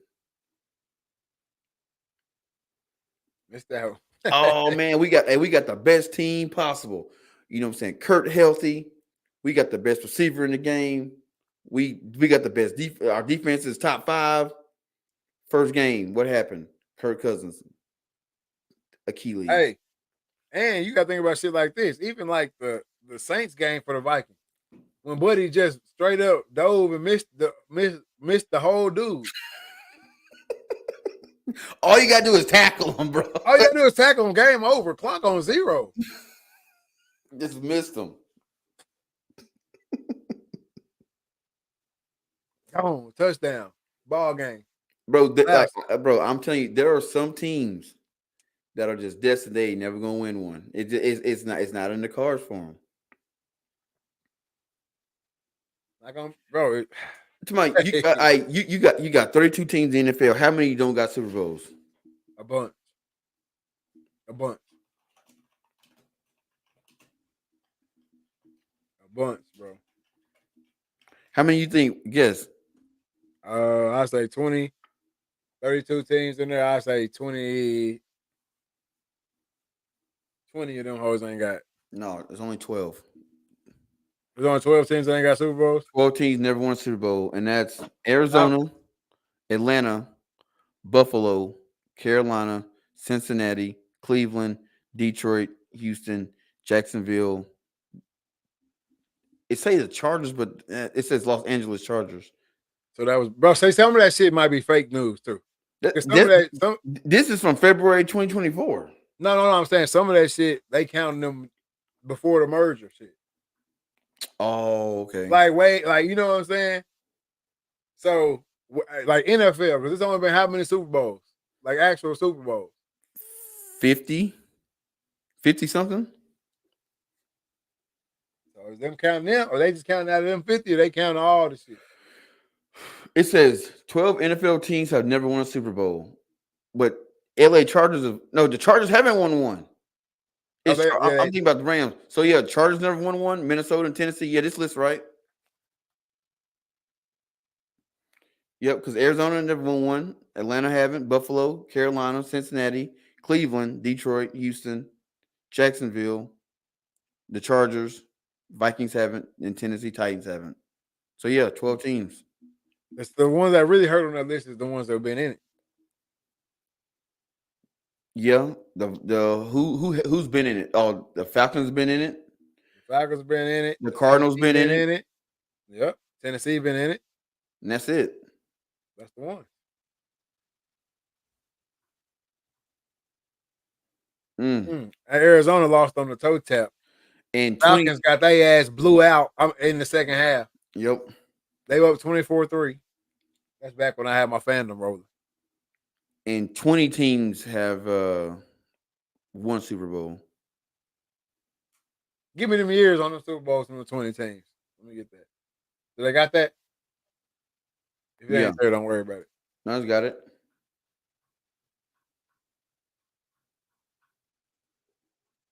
Oh, no.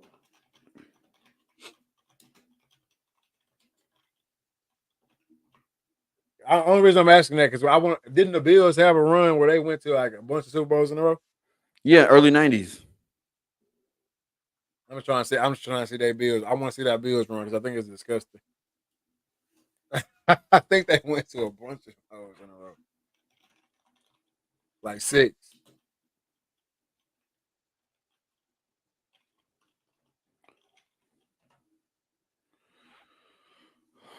Ooh, here we go. So in the first Super Bowl was played in 1967. All right. First Super Bowl 1967. All right. Green Bay, Kansas City. Then Green Bay, Oakland, New York Jets, and the Colts. Then you had Kansas City, Minnesota, Baltimore, Colts, Cowboys. What's good, Corey? Then you had Dallas Cowboys, Miami, Redskins. Bro, you know you can't say that, bro. Well, Command. sorry, that's what the list. That's what the list said. Shit.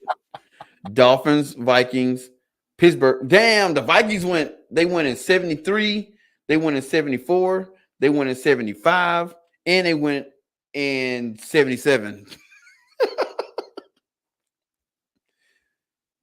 Still ain't got one. Still ain't got one. And they lost to Pittsburgh. Pittsburgh won 2 in a row. Then Oakland won. Dallas won. Pittsburgh won again. Pittsburgh won again. Oakland won. San Francisco won. Commanders. San Francisco Bears. New York in 87. Washington in 88. San Francisco in 89. San Francisco in 90. New York in 91. Washington in 92. They played. Yeah, but are they playing the Bills right now? Are No, the Bills yeah. playing against Okay. So in 91, the Bills played New York, they lost. And 92, the Bills played the Washington and lost.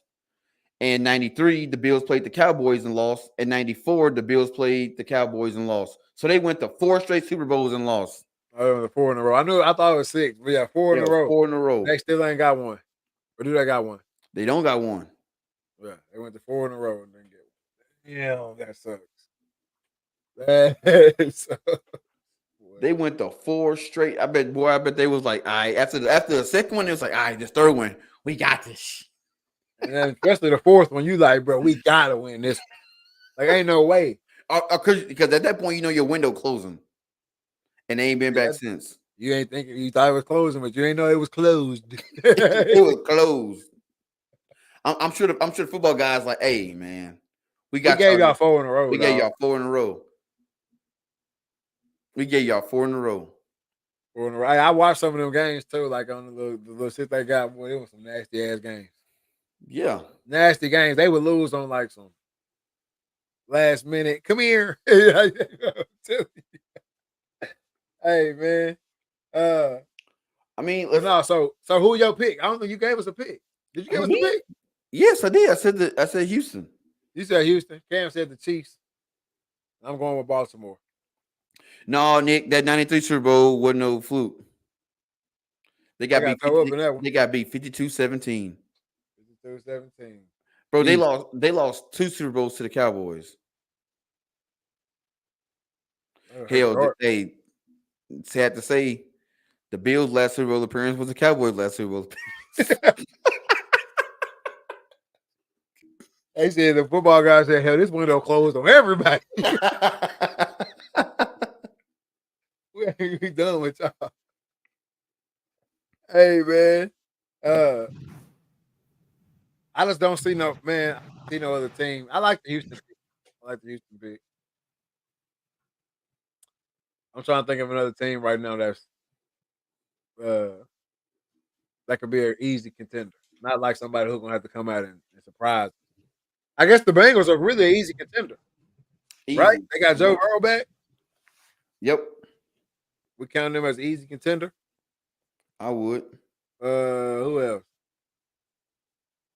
What the Raiders gonna do, man? Not trying to say they contenders, or they deserve to be in the contender conversation. I'm just spitballing because they heavy on the media.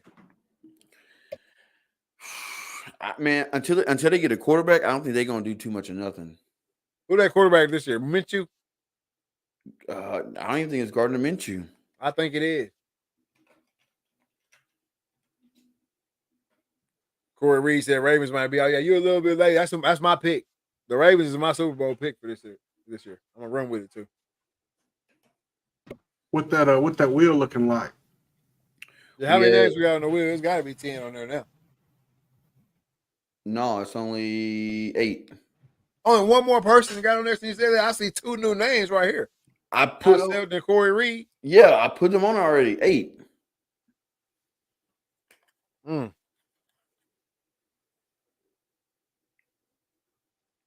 Yep, Gardner Minshew's their quarterback, and then the backup is Aiden O'Connell. That's what I thought. Well, we don't care about Aiden O'Connell, but that's what I thought.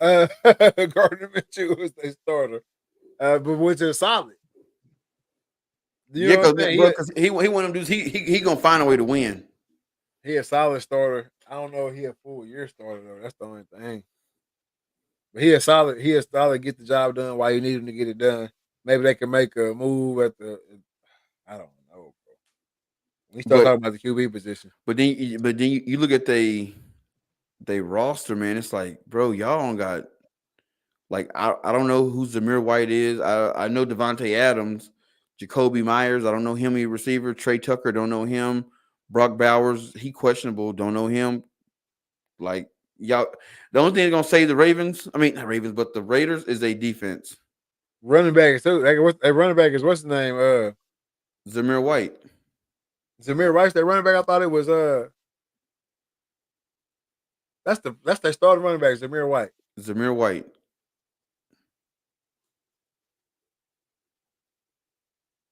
Damn, I did not think that was their running back. Yeah, they middle of the road. Middle of the road. Unless he's somebody just nice. He had a Georgia. He was a 4th-round pick out of Georgia. 4th-round pick out of Georgia. He had 23 rushing yards last season. So who was that running back last year? Jacobs. Jacobs. That's And he gone. He gone. So they didn't make no moves this. Man, they worse than the Cowboys. They made no moves this all season. Zamir, how many? You man, don't take my boys rushing yards away. He had 10. Oh, that's for his career. Holy shit! Yeah. 10 rushes, 46 yards in the tub. Damn. What do you do in the preseason game against y'all? 4 rushes, 23 yards. That ain't too bad. That was his preseason game. That's what I said. He didn't do too bad in the preseason. No. For 4 carries. 17 was his longest.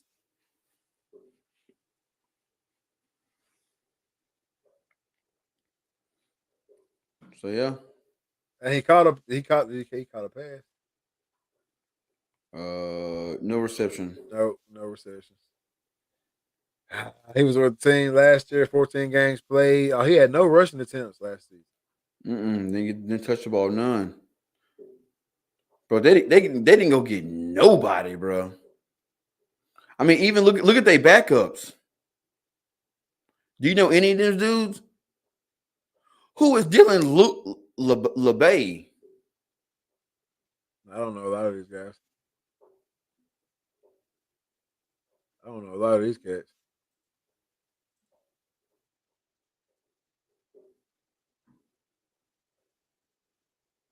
Sixth round, 208 pick. I mean, shit, he had 7 carries for 16 yards. He got more playing time than nobody. Out of New Hampshire. Alexander Madison looked like he was the backup last year. 8 carries, 30 yards.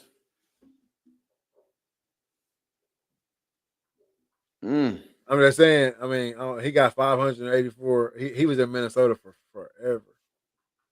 1, 2, 3, 4, 5. He was in Minnesota for 5 years. So he was the vet guy. This guy must be just the younger guy. I don't know, man. Damn, I wish I wouldn't have brought the Raiders up because I was kind of hoping they was going to be good. Said, boy, they were looking bad right now. Yeah, that's tough.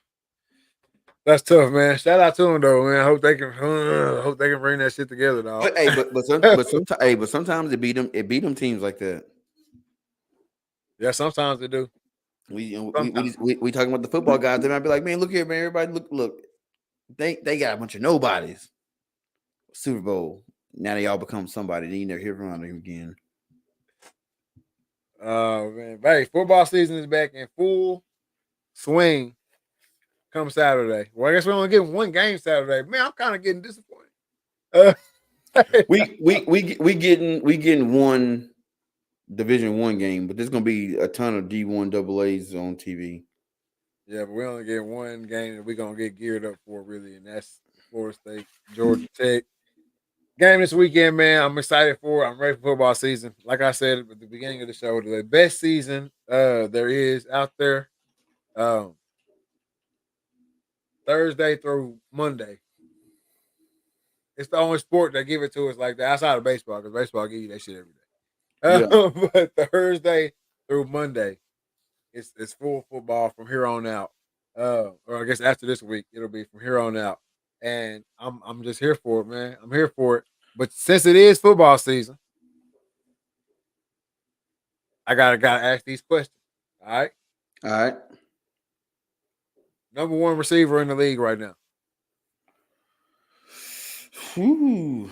Justin Jefferson. All right. Cam, what you got? That's a really, really good one. One I might have picked myself. I don't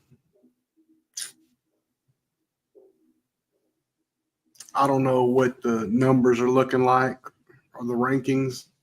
But a player, man, I done kind of got like you. I done fell off with the team stuff that I'm following. I don't want to be a Chiefs bandwagon or accuser, you know what I'm saying? But I've been for a few years now. I've been rocking with them since I gave up the Saints. But man, give me Tyreek, man. They give me Tyreek. Okay, I'll take that. All right. Best QB in the game. This is the real question. Play for play. I mean, easy be Pat Mahomes, but I'm gonna go out there and say Aaron Rodgers. Okay. I like the answer. I really do like that answer. Cam, what you got? Again, at the risk of not trying to sound like a bandwagoner, I would take Pat easily. But man, just for the abilities, just what I've seen him do, it's kind of a tie.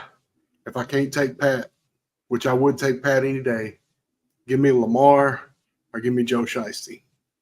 Oh, I was wondering if somebody was going to say Joe Shiesty. Okay, hey, I know he didn't play last year, so I think a lot of people sleep. A lot of people sleep on Joe. He said Patty. Patty is the easy answer. Patty is the easy answer. Patty. It's not a wrong answer. It's not a wrong answer. Exactly. Patrick Mahomes is a great QB. But man, it's he got so much. He got so much. And it's one thing that the Chiefs, since Patrick Mahomes has been there, it's one thing that he's always known. And as a quarterback, I have to feel like this is something that if you know this, it's easy for you to do your job. That no matter what y'all do on the offensive side, y'all finna get that hoe back. Yep. Y'all finna get that hoe back regardless. And that's exactly what Brady knew all them years. It's the right answer. It's always been never bet against Brady. That has moved on to Pat. Yeah, I can get with that for sure. Just at the risk of not saying all them guys on the RT, I don't know what they talking about. All they do is ride on the Chiefs now. Hey, pass that guy. But Joe Shiesty and Lamar up there with him for sure. Yep. Yeah, for sure. And I think is they all in the same class? Or Joe younger than them cats? Joe younger than them cats. Joe way younger than them cats. Yeah, Joe younger than them cats. I don't know about Wade. Yeah, he transferred from after sitting on the bench at Ohio State, so he might not be Wade. Yeah, he might not be way younger now. But damn, I forgot what I was going to say. He 27. Oh, he said Josh Allen is getting good. I wasn't even going to Lamar Jackson 20. Lamar Jackson 27. Yeah, I'm pretty sure. They are the same age, but is they the same class? When did Joe come out? He came out the year after or 2 years after that. And Patrick Mahomes 28. But Joe Burrow came out in 18 or 19. He came out in 2020. 2020, yeah, the LSU team. 19. But Josh Allen is a bust by true definition to me.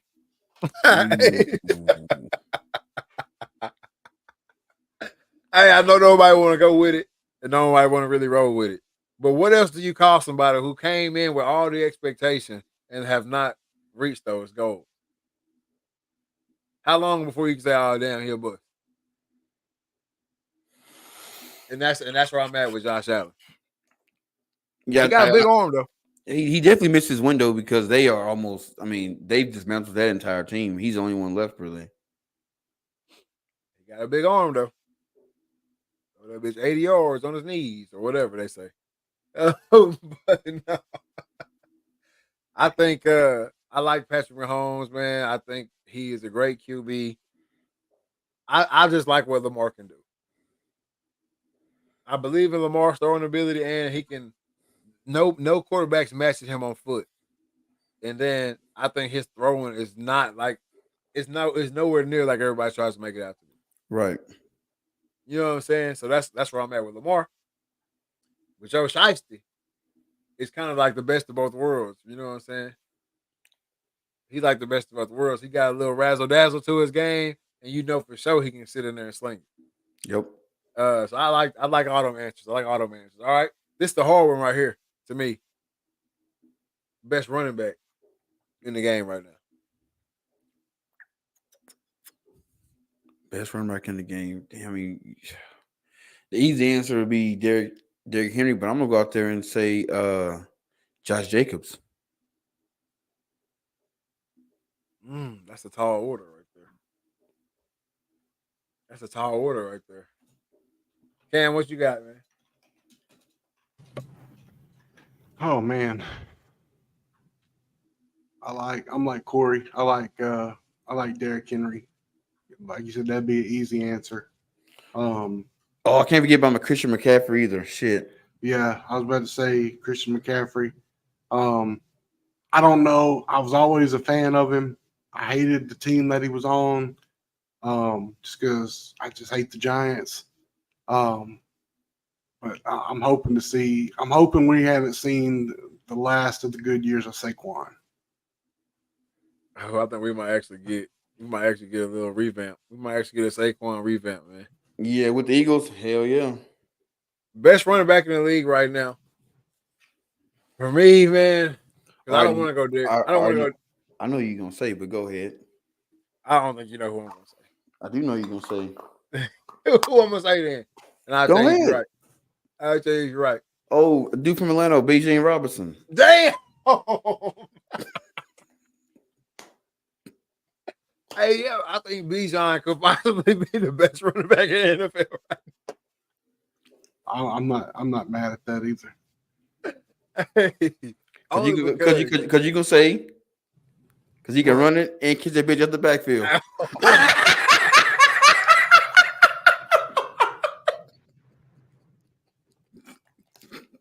He's Christian McCaffrey. He just ain't had enough years yet. Yep. See what I'm saying? Like everything that we love and everything that everybody loves about Christian McCaffrey, Bijan Robinson has that, and I think he might have a little bit more power and a little bit more get up. Too, and definitely a lot more wiggle. Oh, way more wiggle. He got a lot more wiggle than McCaffrey. So yeah, I think Bijan Robinson probably is the best running back, or could be. We'll have to see after this year. But he showed me a lot last year. And then I'll do this last one right here. Best defense. Who y'all think gonna have the best defense in the NFL this year? Jets. Oh, that's tough. I like that one, but that's tough. I don't know, man. I don't know. I already know the best defense really going to be who they got to pick to win the Super Bowl. It's going to be the 49ers. Yeah, you'd have to be silly not to put the Niners in the top three. And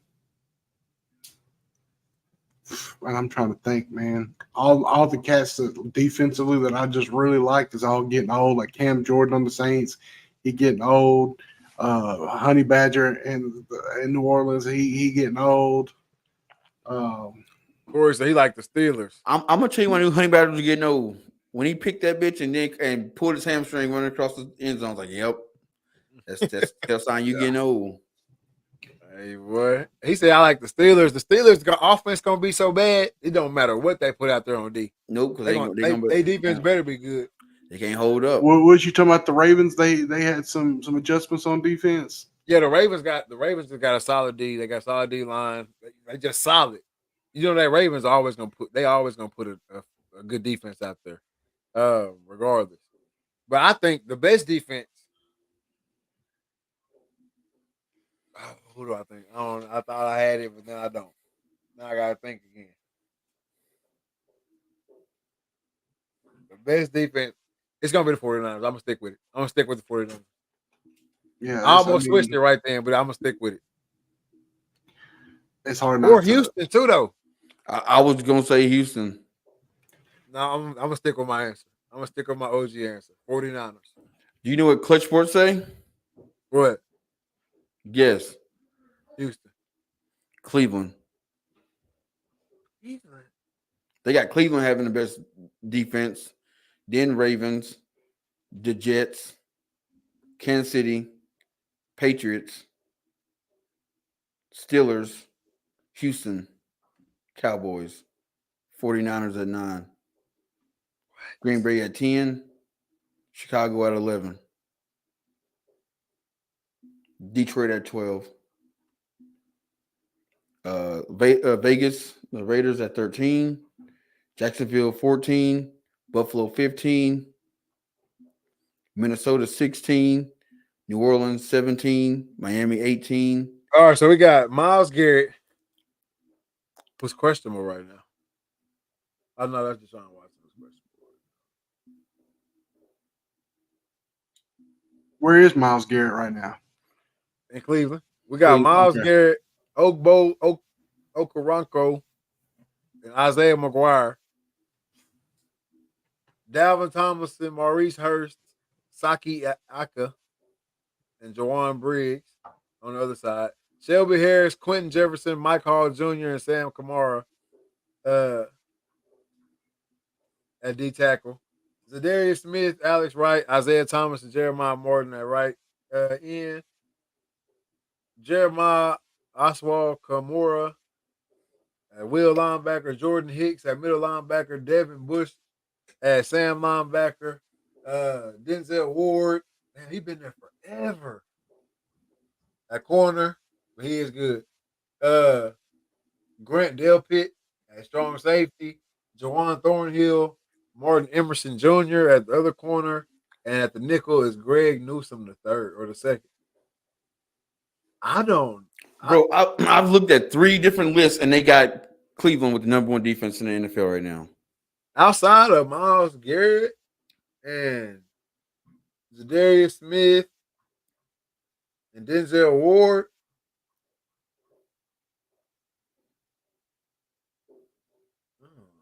no, that's gonna be tough. I'd love to see it. No, I ain't gonna lie to you. I'd love to see it, but because this is why I say, and then it don't matter what that defense put out there. This is why I say it's gonna be rough on Cleveland. Deshaun Watson questionable. Nick Chubb questionable. Amari Cooper questionable. David Njoku questionable. Jadarick Willis Jr. Out. And Jack Conklin out. That's 1, 2, 3, 4, 5, 6 guys off your starting 11 that you're gonna be missing on offense, or possibly missing on offense in week 1. Luckily for you, if you're a Cleveland fan, if Deshaun Watson misses, you got Famous Jameis coming in behind him, and then you got Tyler Huntley coming in behind him. And then Dorian Thompson-Robinson in 4th string. So they got 4 black QBs. That's wild. Yeah, I guess you know what looks you're gonna get. Yeah. Hey, that's it. I mean, I hope the Deshaun Watson project work. I really do. But if it don't, I wouldn't mind Jameis stepping up and taking the reins in Cleveland. I want Jameis to step up taking the reins. Because look, at the end of the day, I don't know Deshaun Watson, what you did. I don't care about none of that. You know what I'm saying? Whatever. I just know what I like to watch. Yeah. Ain't no better shit than Jameis Winston. Hell no. There ain't no better shit to watch than Jameis Winston. The only thing better I like Jameis off the field. His personality is so reserved and dry is hilarious. You know why the media don't like him? Why? Because they can't get to him. They can't you can't piss him off. And when you try to get under his skin, he just say some shit that's funny, and then you like you gotta love him. Have you seen the episode of Sunday Conversations? Them cats. I don't know if they were Barstool. Yeah, I think they were Barstool. The dude with the long hair, and then Glenny Balls. He dressed up in a crab suit because he couldn't find a lobster for the Jameis interview, and they was trying him, and he laughed at him a couple times. But yeah, like you said, he didn't. He just kept it pushing, kept it professional. Oh, I know you talking. I know you talking about now. The dude with the little, he got the mustache and the long hair. Yeah. I think the little bit's called Sunday Conversations. I think they eat ice cream. Sunday Conversation with Caleb Presley. Yeah, that's a good one. Yep. They're trying to get to my boy. He ain't going for that. No, man, bro. Jameis, that dude. I'm just happy to be here. I'm just happy to be at the party. I'm just happy to be at the party. No, I love Jameis Winston, man. I love everything he about. I think he's a great motivator for the team. And then also, he gets the job done. Yeah, bro. People talk about his interceptions, but I don't want to hear the interception shit because y'all called Brett Favre a gunslinger when he did the shit. So I don't care about the interception shit.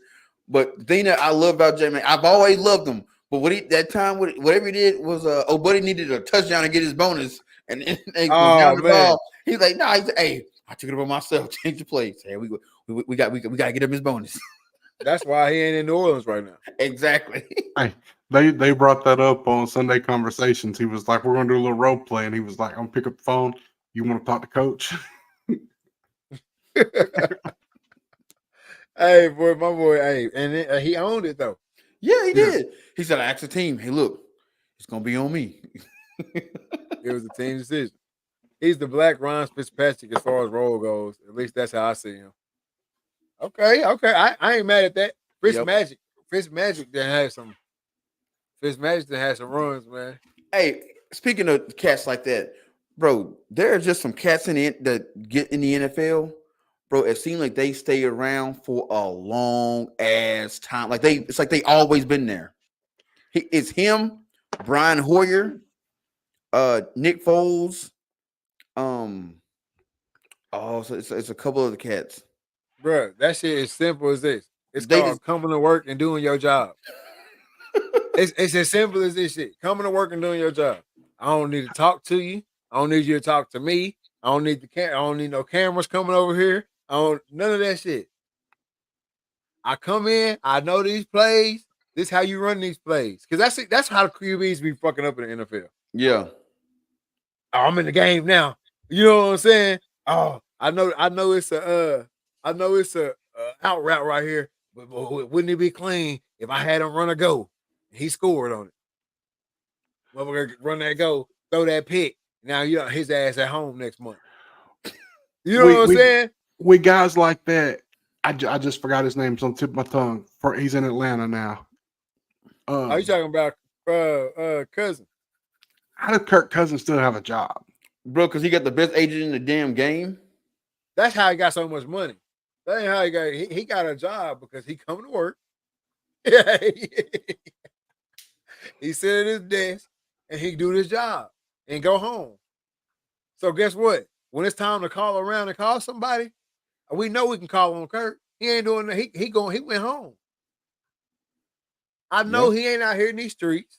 I know he ain't doing nothing extra. I know we ain't got to worry about him in the media. He gonna be here on time. He gonna do this, and then also he not gonna lose us the game.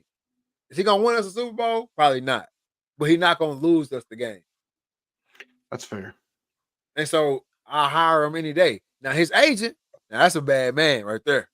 Yep. But I think his agent just understand what I'm saying. You know what I'm saying? Carson just said it right there. He's a great teammate, good in the locker room. I think his agent understand that shit too. Hey, fam, we ain't causing no problems.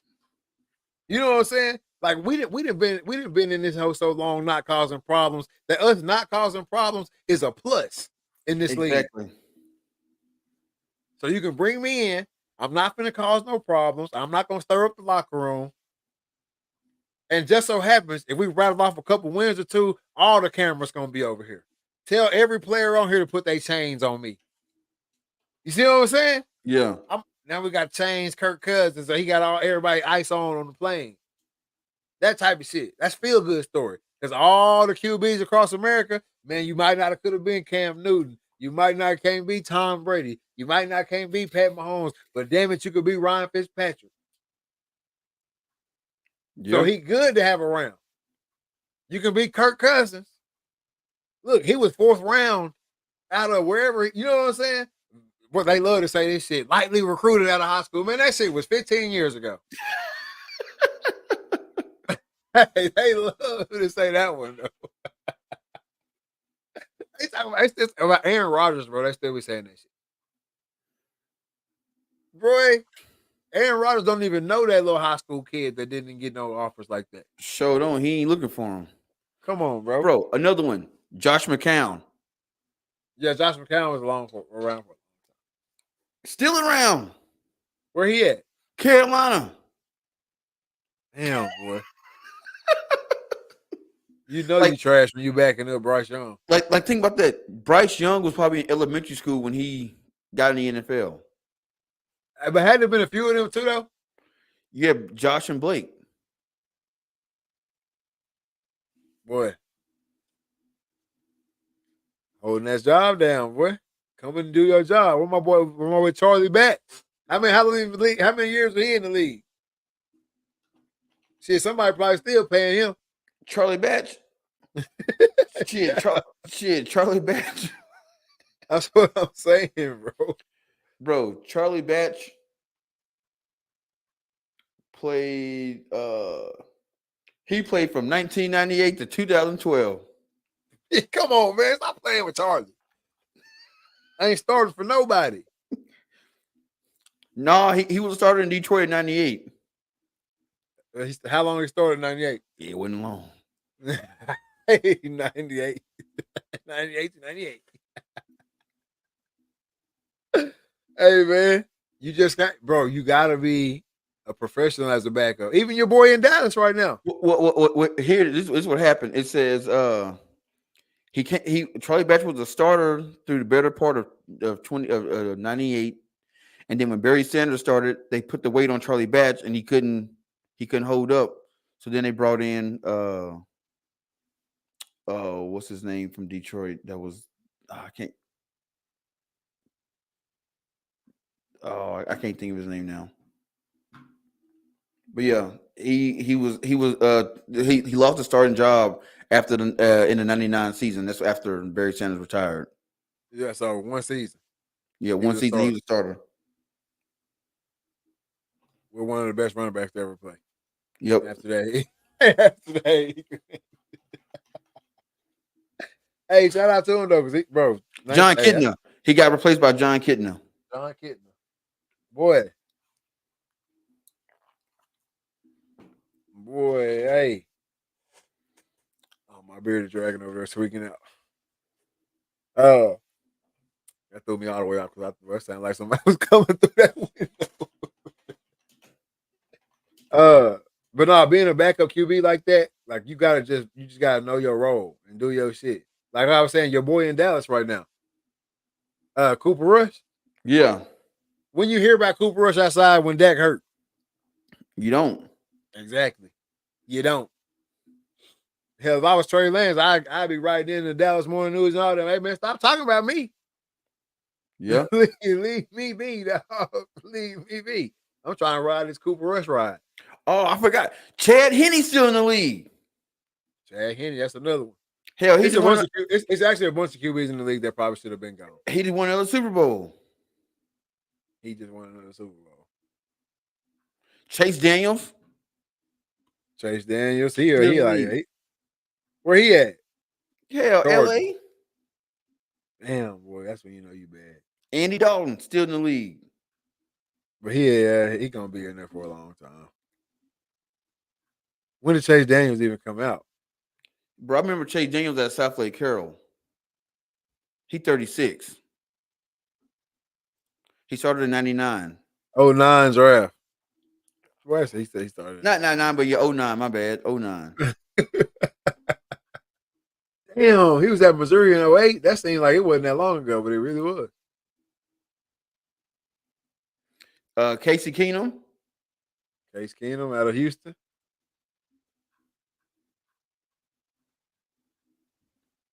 Shit. Yep. Is he gonna be the starter or no? Where he at? He in Houston. Yeah, he in Houston. I thought he was in Minnesota for some reason. He was in Minnesota. He dipped out. Damn, should have stayed. The Minnesota Miracle, baby. Hey, as soon as I typed his name in, that shit funny as hell. That's that playoff shit versus Saints I was talking about. Then they went on to lose. Yep. Hell, Flacco. Hell, he come off the couch and win some games. Flacco done now, ain't he?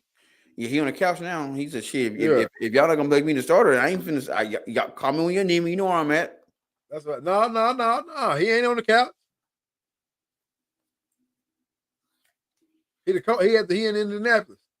Coaching. Hell no, active. Oh, He the backup to AR5. okay. But Flacco, boy, I remember who's a Delaware boy. He been around a long time too.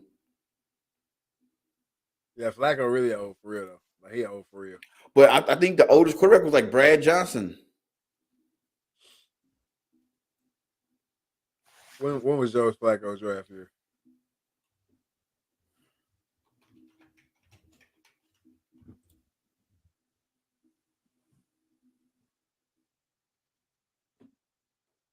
$2008. Damn, he seemed older than that. He do. Hey, Brad Johnson, longest quarterback career, seemed like he's around forever, bro. He played in 92, retired in 08. Brad Johnson, boy. From back when you was a Buccaneers fan. I'm so ready for football season to be here. Y'all don't even understand, bro. Hey, make sure y'all watch Trey, though. Make sure y'all watch out for him because he a Cowboy fan, but he'll slip around mid-season, might be rooting for somebody else. No, Watch out. He a true bandwagon fan. I am not. He a bandwagoner, man. This dude Bro. that had 7 teams. Y'all go back in the previous seasons. There ain't been no damn 7 teams. 4. 4 teams, right? I think that's right. 3. Falcons, Titans, Buccaneers, Cowboys. 4 teams. All right, 4. Okay, 4 teams. And I wouldn't even say even with the Titans. I wasn't a Titans fan. I was an Eddie George fan. God, no, you were not, bro. You was a Titans fan. Shh, whatever. You was a Titans fan, dog. A true bandwagoner from BB. We still don't know who BB is. Man.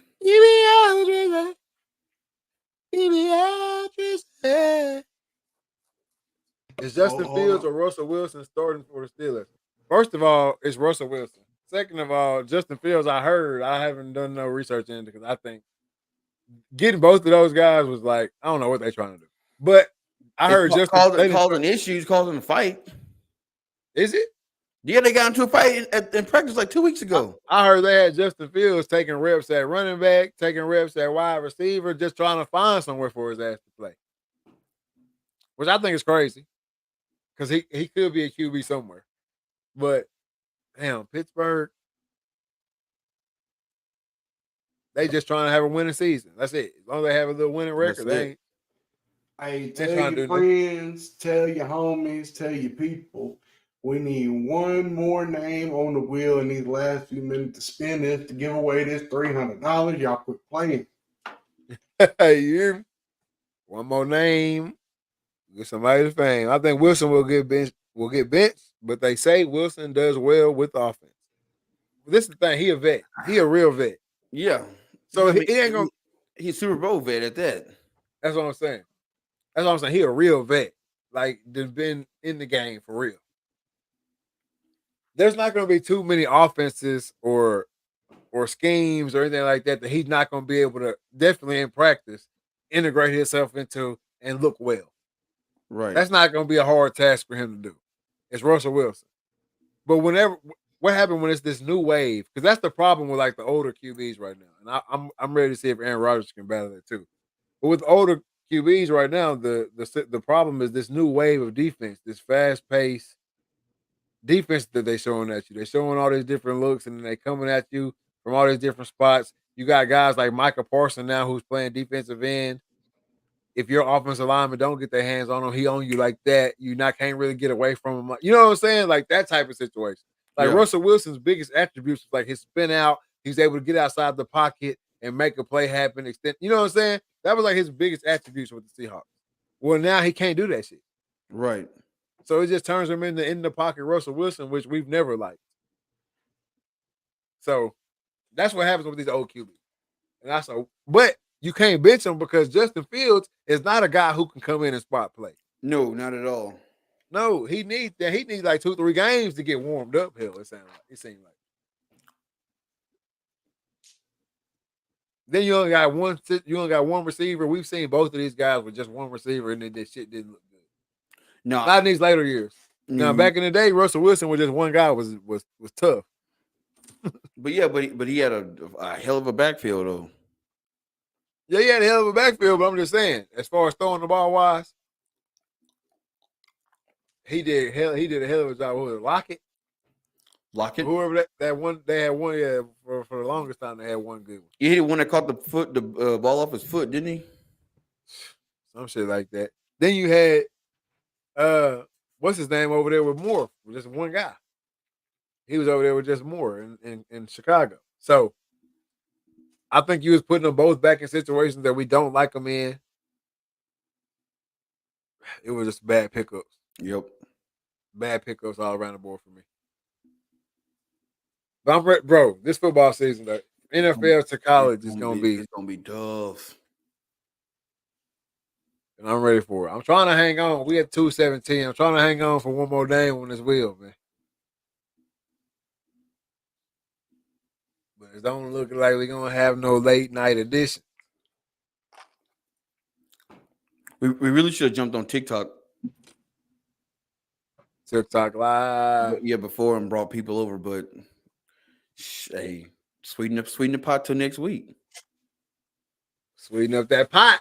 Hey, that pot get too sweet. It's going, be over here.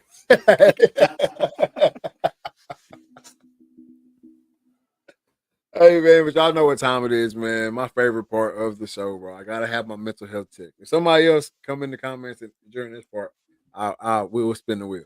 But I got to have my mental health checks, man. 1 through 10. How you doing? Personally, what's going on with you? Physically, are you taking care of yourself? And business-wise, what you got coming up next?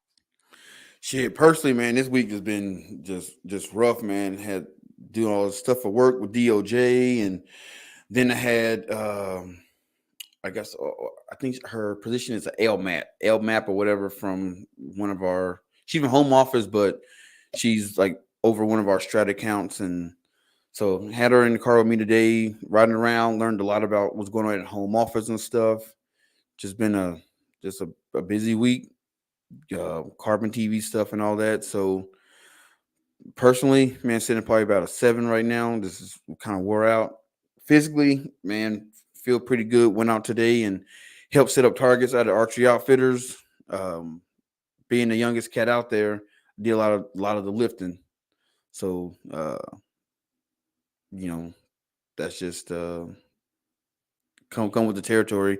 So I'm sitting probably about a 8.5. And then business wise, man, go over to carbontv.com, hit the Carbon Awards, vote for your boy, Dreaded Archer, best podcast. Had a great show last week with Miss Wendy Peacock. She's here in South Dakota, lady just, out killing shit with her family. And, it's a great show. Got a show tomorrow. Don't know this cat. He literally just hit me up in the comment section and was like, "Yo, how I come on the show? I want to talk." So he out of I think he's out of North Carolina or South Carolina. We're gonna chop it up tomorrow. And man, just getting ready for the deer season, man. Dread Archer podcast up. Hopefully we bring home this award. Can't wait to see what happens in September. But yeah, business wise, man, I'm sitting about a 10. Oh, also, I just thought about this too. I'm trying to come up with a design for Halloween. I have something in mind, but if you listen to the podcast and you want to, throw an idea for a Halloween shirt for the Dreaded Archer, let me know and we'll get to work. Okay, So they want to do a Halloween edition. I got an idea in mind. It's dope. Oh, and I'm gonna start dropping a whole bunch of shirts here and probably like the next week or two. I hear you talking. I just need to see my doorbell ringing. You know what I'm saying? That's all I know. You know. Cam, what you got for the people, man? Man, personally, we're back rolling. Second week of school, going in the second week, so getting back in the groove of things. Kids, we already working on projects. Got some new faces, in the classroom. Got some guys and ladies returning, coming back, getting another dose of it. So that was good. That it's growing, getting more popular, and then of course people coming back, that enjoyed it. So that made me feel good. So personally, I'm gonna say we're about an 8 or 9 there. Physically, man, it's been trying. Had a little sickness. I don't know if it was the 19 that spun the block back and got me or what, but just getting over that. I've been dealing with the sciatica, left foot going numb for about a month now, on and off, sharp pain in the back. Went today to the doctor after work. I got a shot and a steroid pack. So hopefully that's going to work itself. I'm feeling a lot better already this afternoon, just from the effects from that shot. But got a little steroid pack to go with it. So hopefully that works out. So I'm gonna say physically, man, I'm going through it, man. I'm about at a 4 right now. But I'd probably be a 5 in the morning. Just need a good night's rest, and we're gonna bounce back from there. Business wise, man, like I said, school's going smooth. No complaints there. The campaign for the Dreaded Archer podcast nomination has been full force. And I got a real good feeling the fruits of that labor. It's going to pay off. I'm still wearing it. The Dreaded Archer with the tree saddle. That's probably one of my favorites. I wear it to school a lot. And QB1, QB1, he caught me in the hallway. He was walking behind me. He said, I know that ain't supposed to be your big tail and not tree saddle. And I said, no, that ain't for me. They ain't really got the support that I require. Yeah, they do. My pockets do not have the support to get the tree saddle that's got the support. We're going to go that way. But we was talking about him and, of course, telling them about the podcast and everything. And I thought he might hop on here. I had a couple guys from the football team getting on here. Shout out Trey. Shout out Messiah. They brothers. But yeah, man, business wise, I don't know. It can't get much better. Like I said, we're gonna see the fruits of these labors pay off. Win, lose, or draw. I know who had. Wait a minute. Brett McPherson come in like a thief in the night. Fellas? What up, fellas? But yeah, I mean, I'm just gonna say this: if the Dreaded Archer podcast don't win best podcast, I got a couple of my students that's nice with the backdoor getting in on a live stream. I will pull straight Kanye and tell them that Beyonce had the greatest record of all time. No, for real. I can't see though. He said, I smell money. Yeah. But But no, man, 10 on that. So we get this little this little body aches and stuff on us. But one thing that I will say that is rewarding that probably will bump the personal up a little bit is while at the doctor's office going through the rigmarole of that, I had to hop on the scales, and we officially, I say we like I got a mouse in my pocket, officially over the 50 pounds down since I started my weight loss journey this summer. So that was cool to see that. I'm always scared to get on the doctors. I got the shoes on, pants, belt. I got a pocket knife on my cell phone. I'm loaded down. I'm heavy. But whenever I seen that number come across, I was like, oh, with all kitted out, I'm down 50. All right, so we rolling already. Yeah, that was a plus. But under the circumstances, it was a lighter blow. But man, I got to get this back worked out. They did not tell me this was going to be a side effect. But you probably down more than 50 if you was loaded up like that. Yeah, for sure. That was just the first time I seen it sub 50, for sure. I ain't been getting on. I feel better. But my doctor did tell me, hey, your body is reconfiguring itself and how it carries the load and how your muscles, there's going to be problems. You shifting the foundation around right now. He said, but once you get there, you'll be solid. So as long as we back good and got everything, all the kinks worked out by the time TAC roll around next year, then I'm A-okay. Oh dang! I didn't even know this. This is breaking news. In Little Rock this evening, been sick, got 3 days, can't keep anything down. Oh man. Hey, well, you already know, man. All our thoughts and prayers coming y'all's way. For sure. For sure, man. We don't want nobody to get sick, you know what I'm saying? But we especially don't want no family sick. You know what I'm saying? For sure. So we definitely got y'all in our thoughts and prayers. All the Retalk listeners out there, man, y'all put one up in the air for Brett and Tina tonight and their whole family. All right. I'll get it like that. For myself though, man, personally, definitely can't complain. Brett says she's bad sick, man. So y'all make sure y'all put an extra thought up for sure. Can't keep nothing down and stuff like that.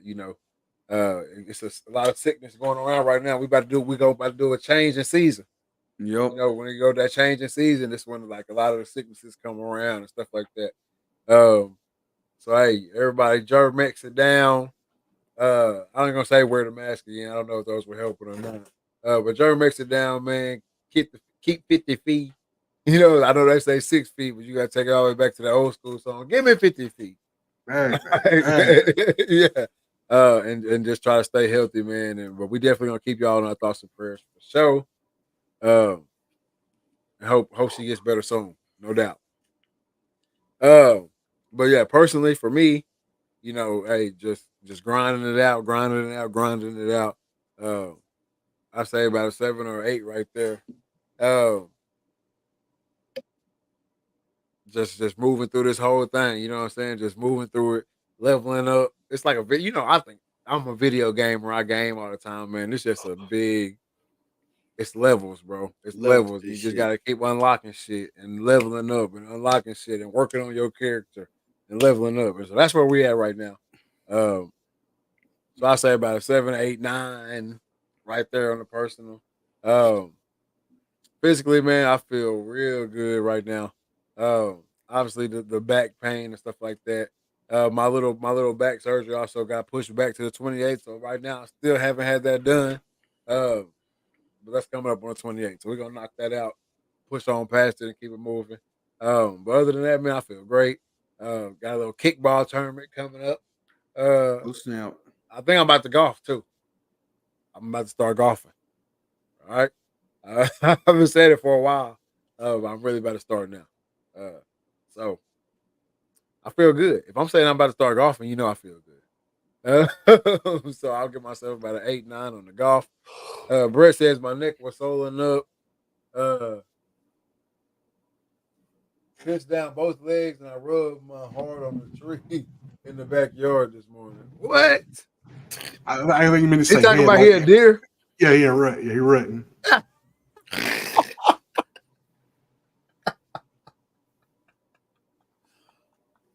Bro, I was so confused at first. What are you talking about? Hey, yeah, that misspelled word. Hold on now. Doing too much.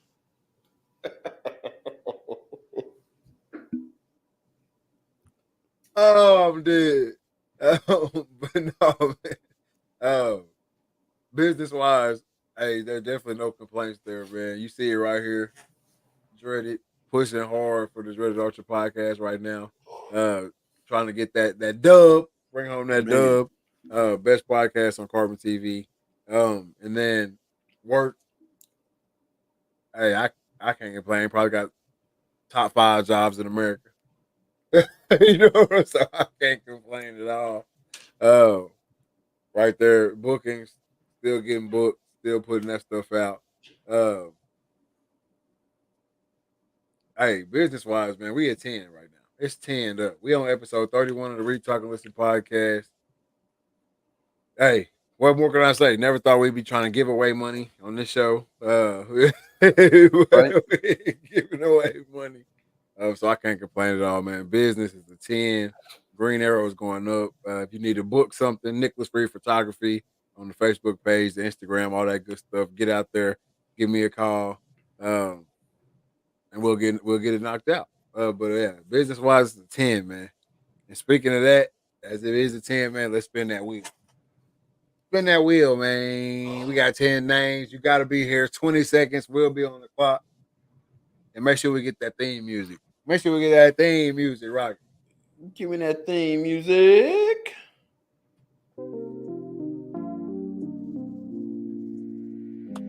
Shout out to the YouTube tonight, too. Obviously, it's cracking on the YouTube tonight. Uh-oh. First spin. First spin.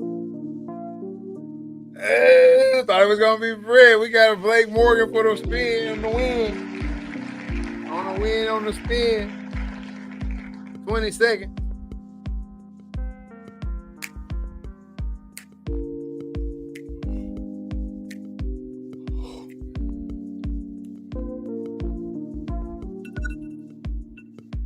Uh-oh.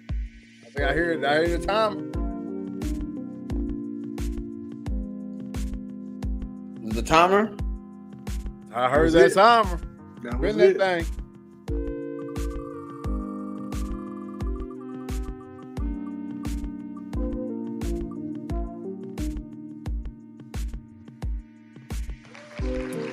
Chelsea.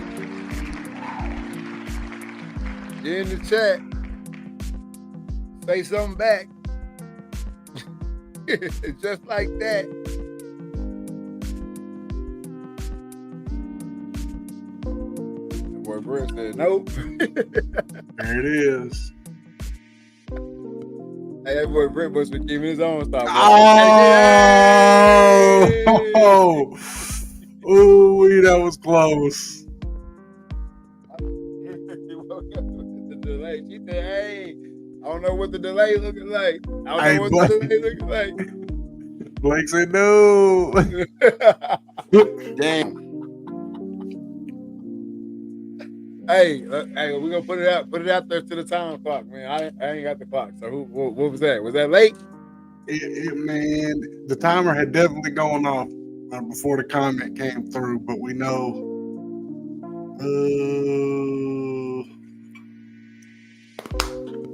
Put it up to the vote. You the what you call it? Time, man. What did you hear? Did you hear the timer? I heard it. I thought I heard it. That's why I went over to the page, but I was gonna wait till you call it because I'm not the time man. Brett, did you hear the timer before the comment come through? I know he's gonna keep it G. He said, "I vote hell no." Hey man, spin that thing again. Chelsea's won before. She know this ain't no cap in the rap over here. There's no cap in there. She's won before. James said he heard it. See, James said he heard it. Corey Reed. We debated. She said we debating delay. We had a debate. I didn't want you to get, I didn't want you to get cheated out of no bread. we had 2 votes for the nay, so we had to. Corey Reed is not related to us. So don't y'all think we cheating. Did I hear it? Yep, it's clear. I say hit it one more time. If this ain't it, we're gonna bump it to the next. Yeah, one more spin. I promise you here. Charleston, DJ. I think he did miss like 3. He just missed last week. He missed it last week. He said he ain't gonna miss it twice. He said, yeah. He said, I missed it. Hey, you know, you got decisions to make. Even when somebody wins on the Reed Talk and Listen podcast, they have the opportunity to pass it on down to the next week and run the pot up again. That will put the pot at $350 for the next week. He said, I want that mug this time. Oh, he said, I won that mug this time. You passing it on to the next week, and you taking that and running. You taking it and running.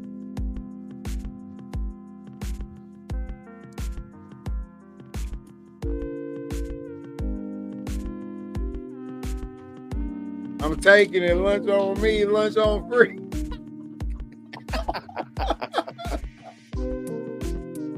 Hey, man, we appreciate everybody for hopping in the comment section tonight, man, and getting their name on that wheel. See, James, you see it right there, man. He is taking home $300 tonight. Send that cash app. Send that cash app or that Venmo, however you take your payments online.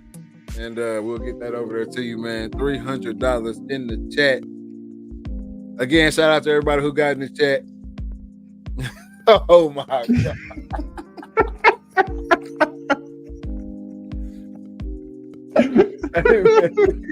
Bro, every time Brett come in last minute and we spin that joker, it always passes his name. That first spin. Hey, I don't want my boy to be great, man. I don't want my boy to be great. Hey, we already got your address, Brett. I'm gonna send you a dreaded Archer team, my boy.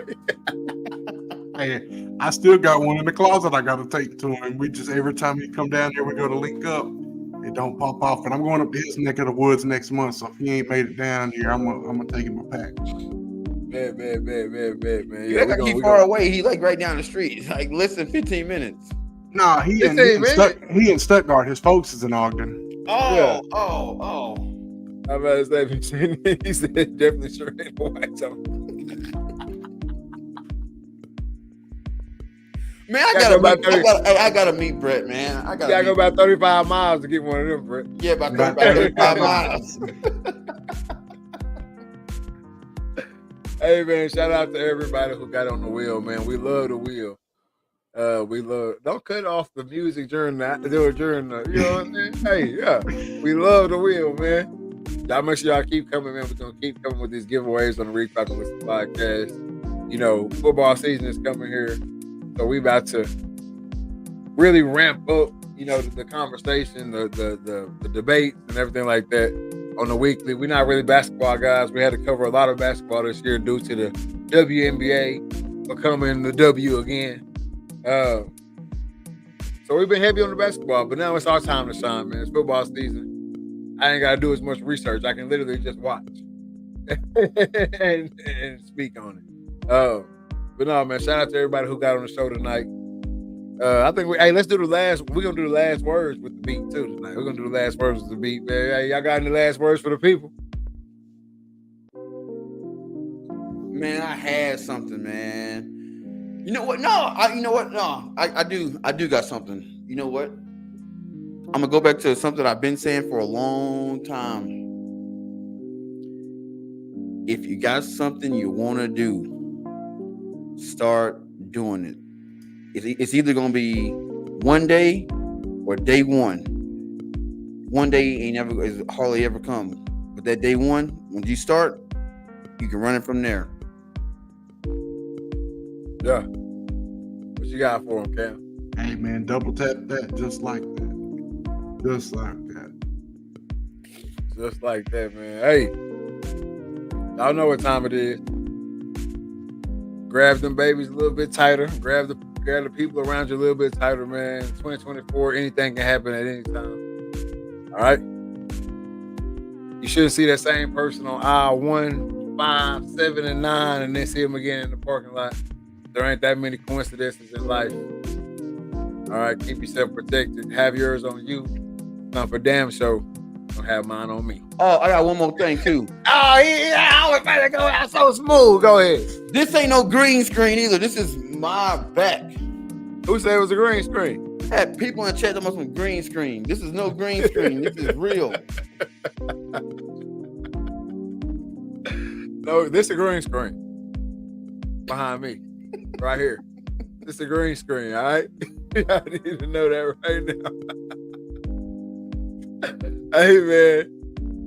With all that being said, this is season 6, episode 31 of the Reed Talk and Listen podcast. I am your host, Nick Reed, along with my brother and co-host, Trey Reed.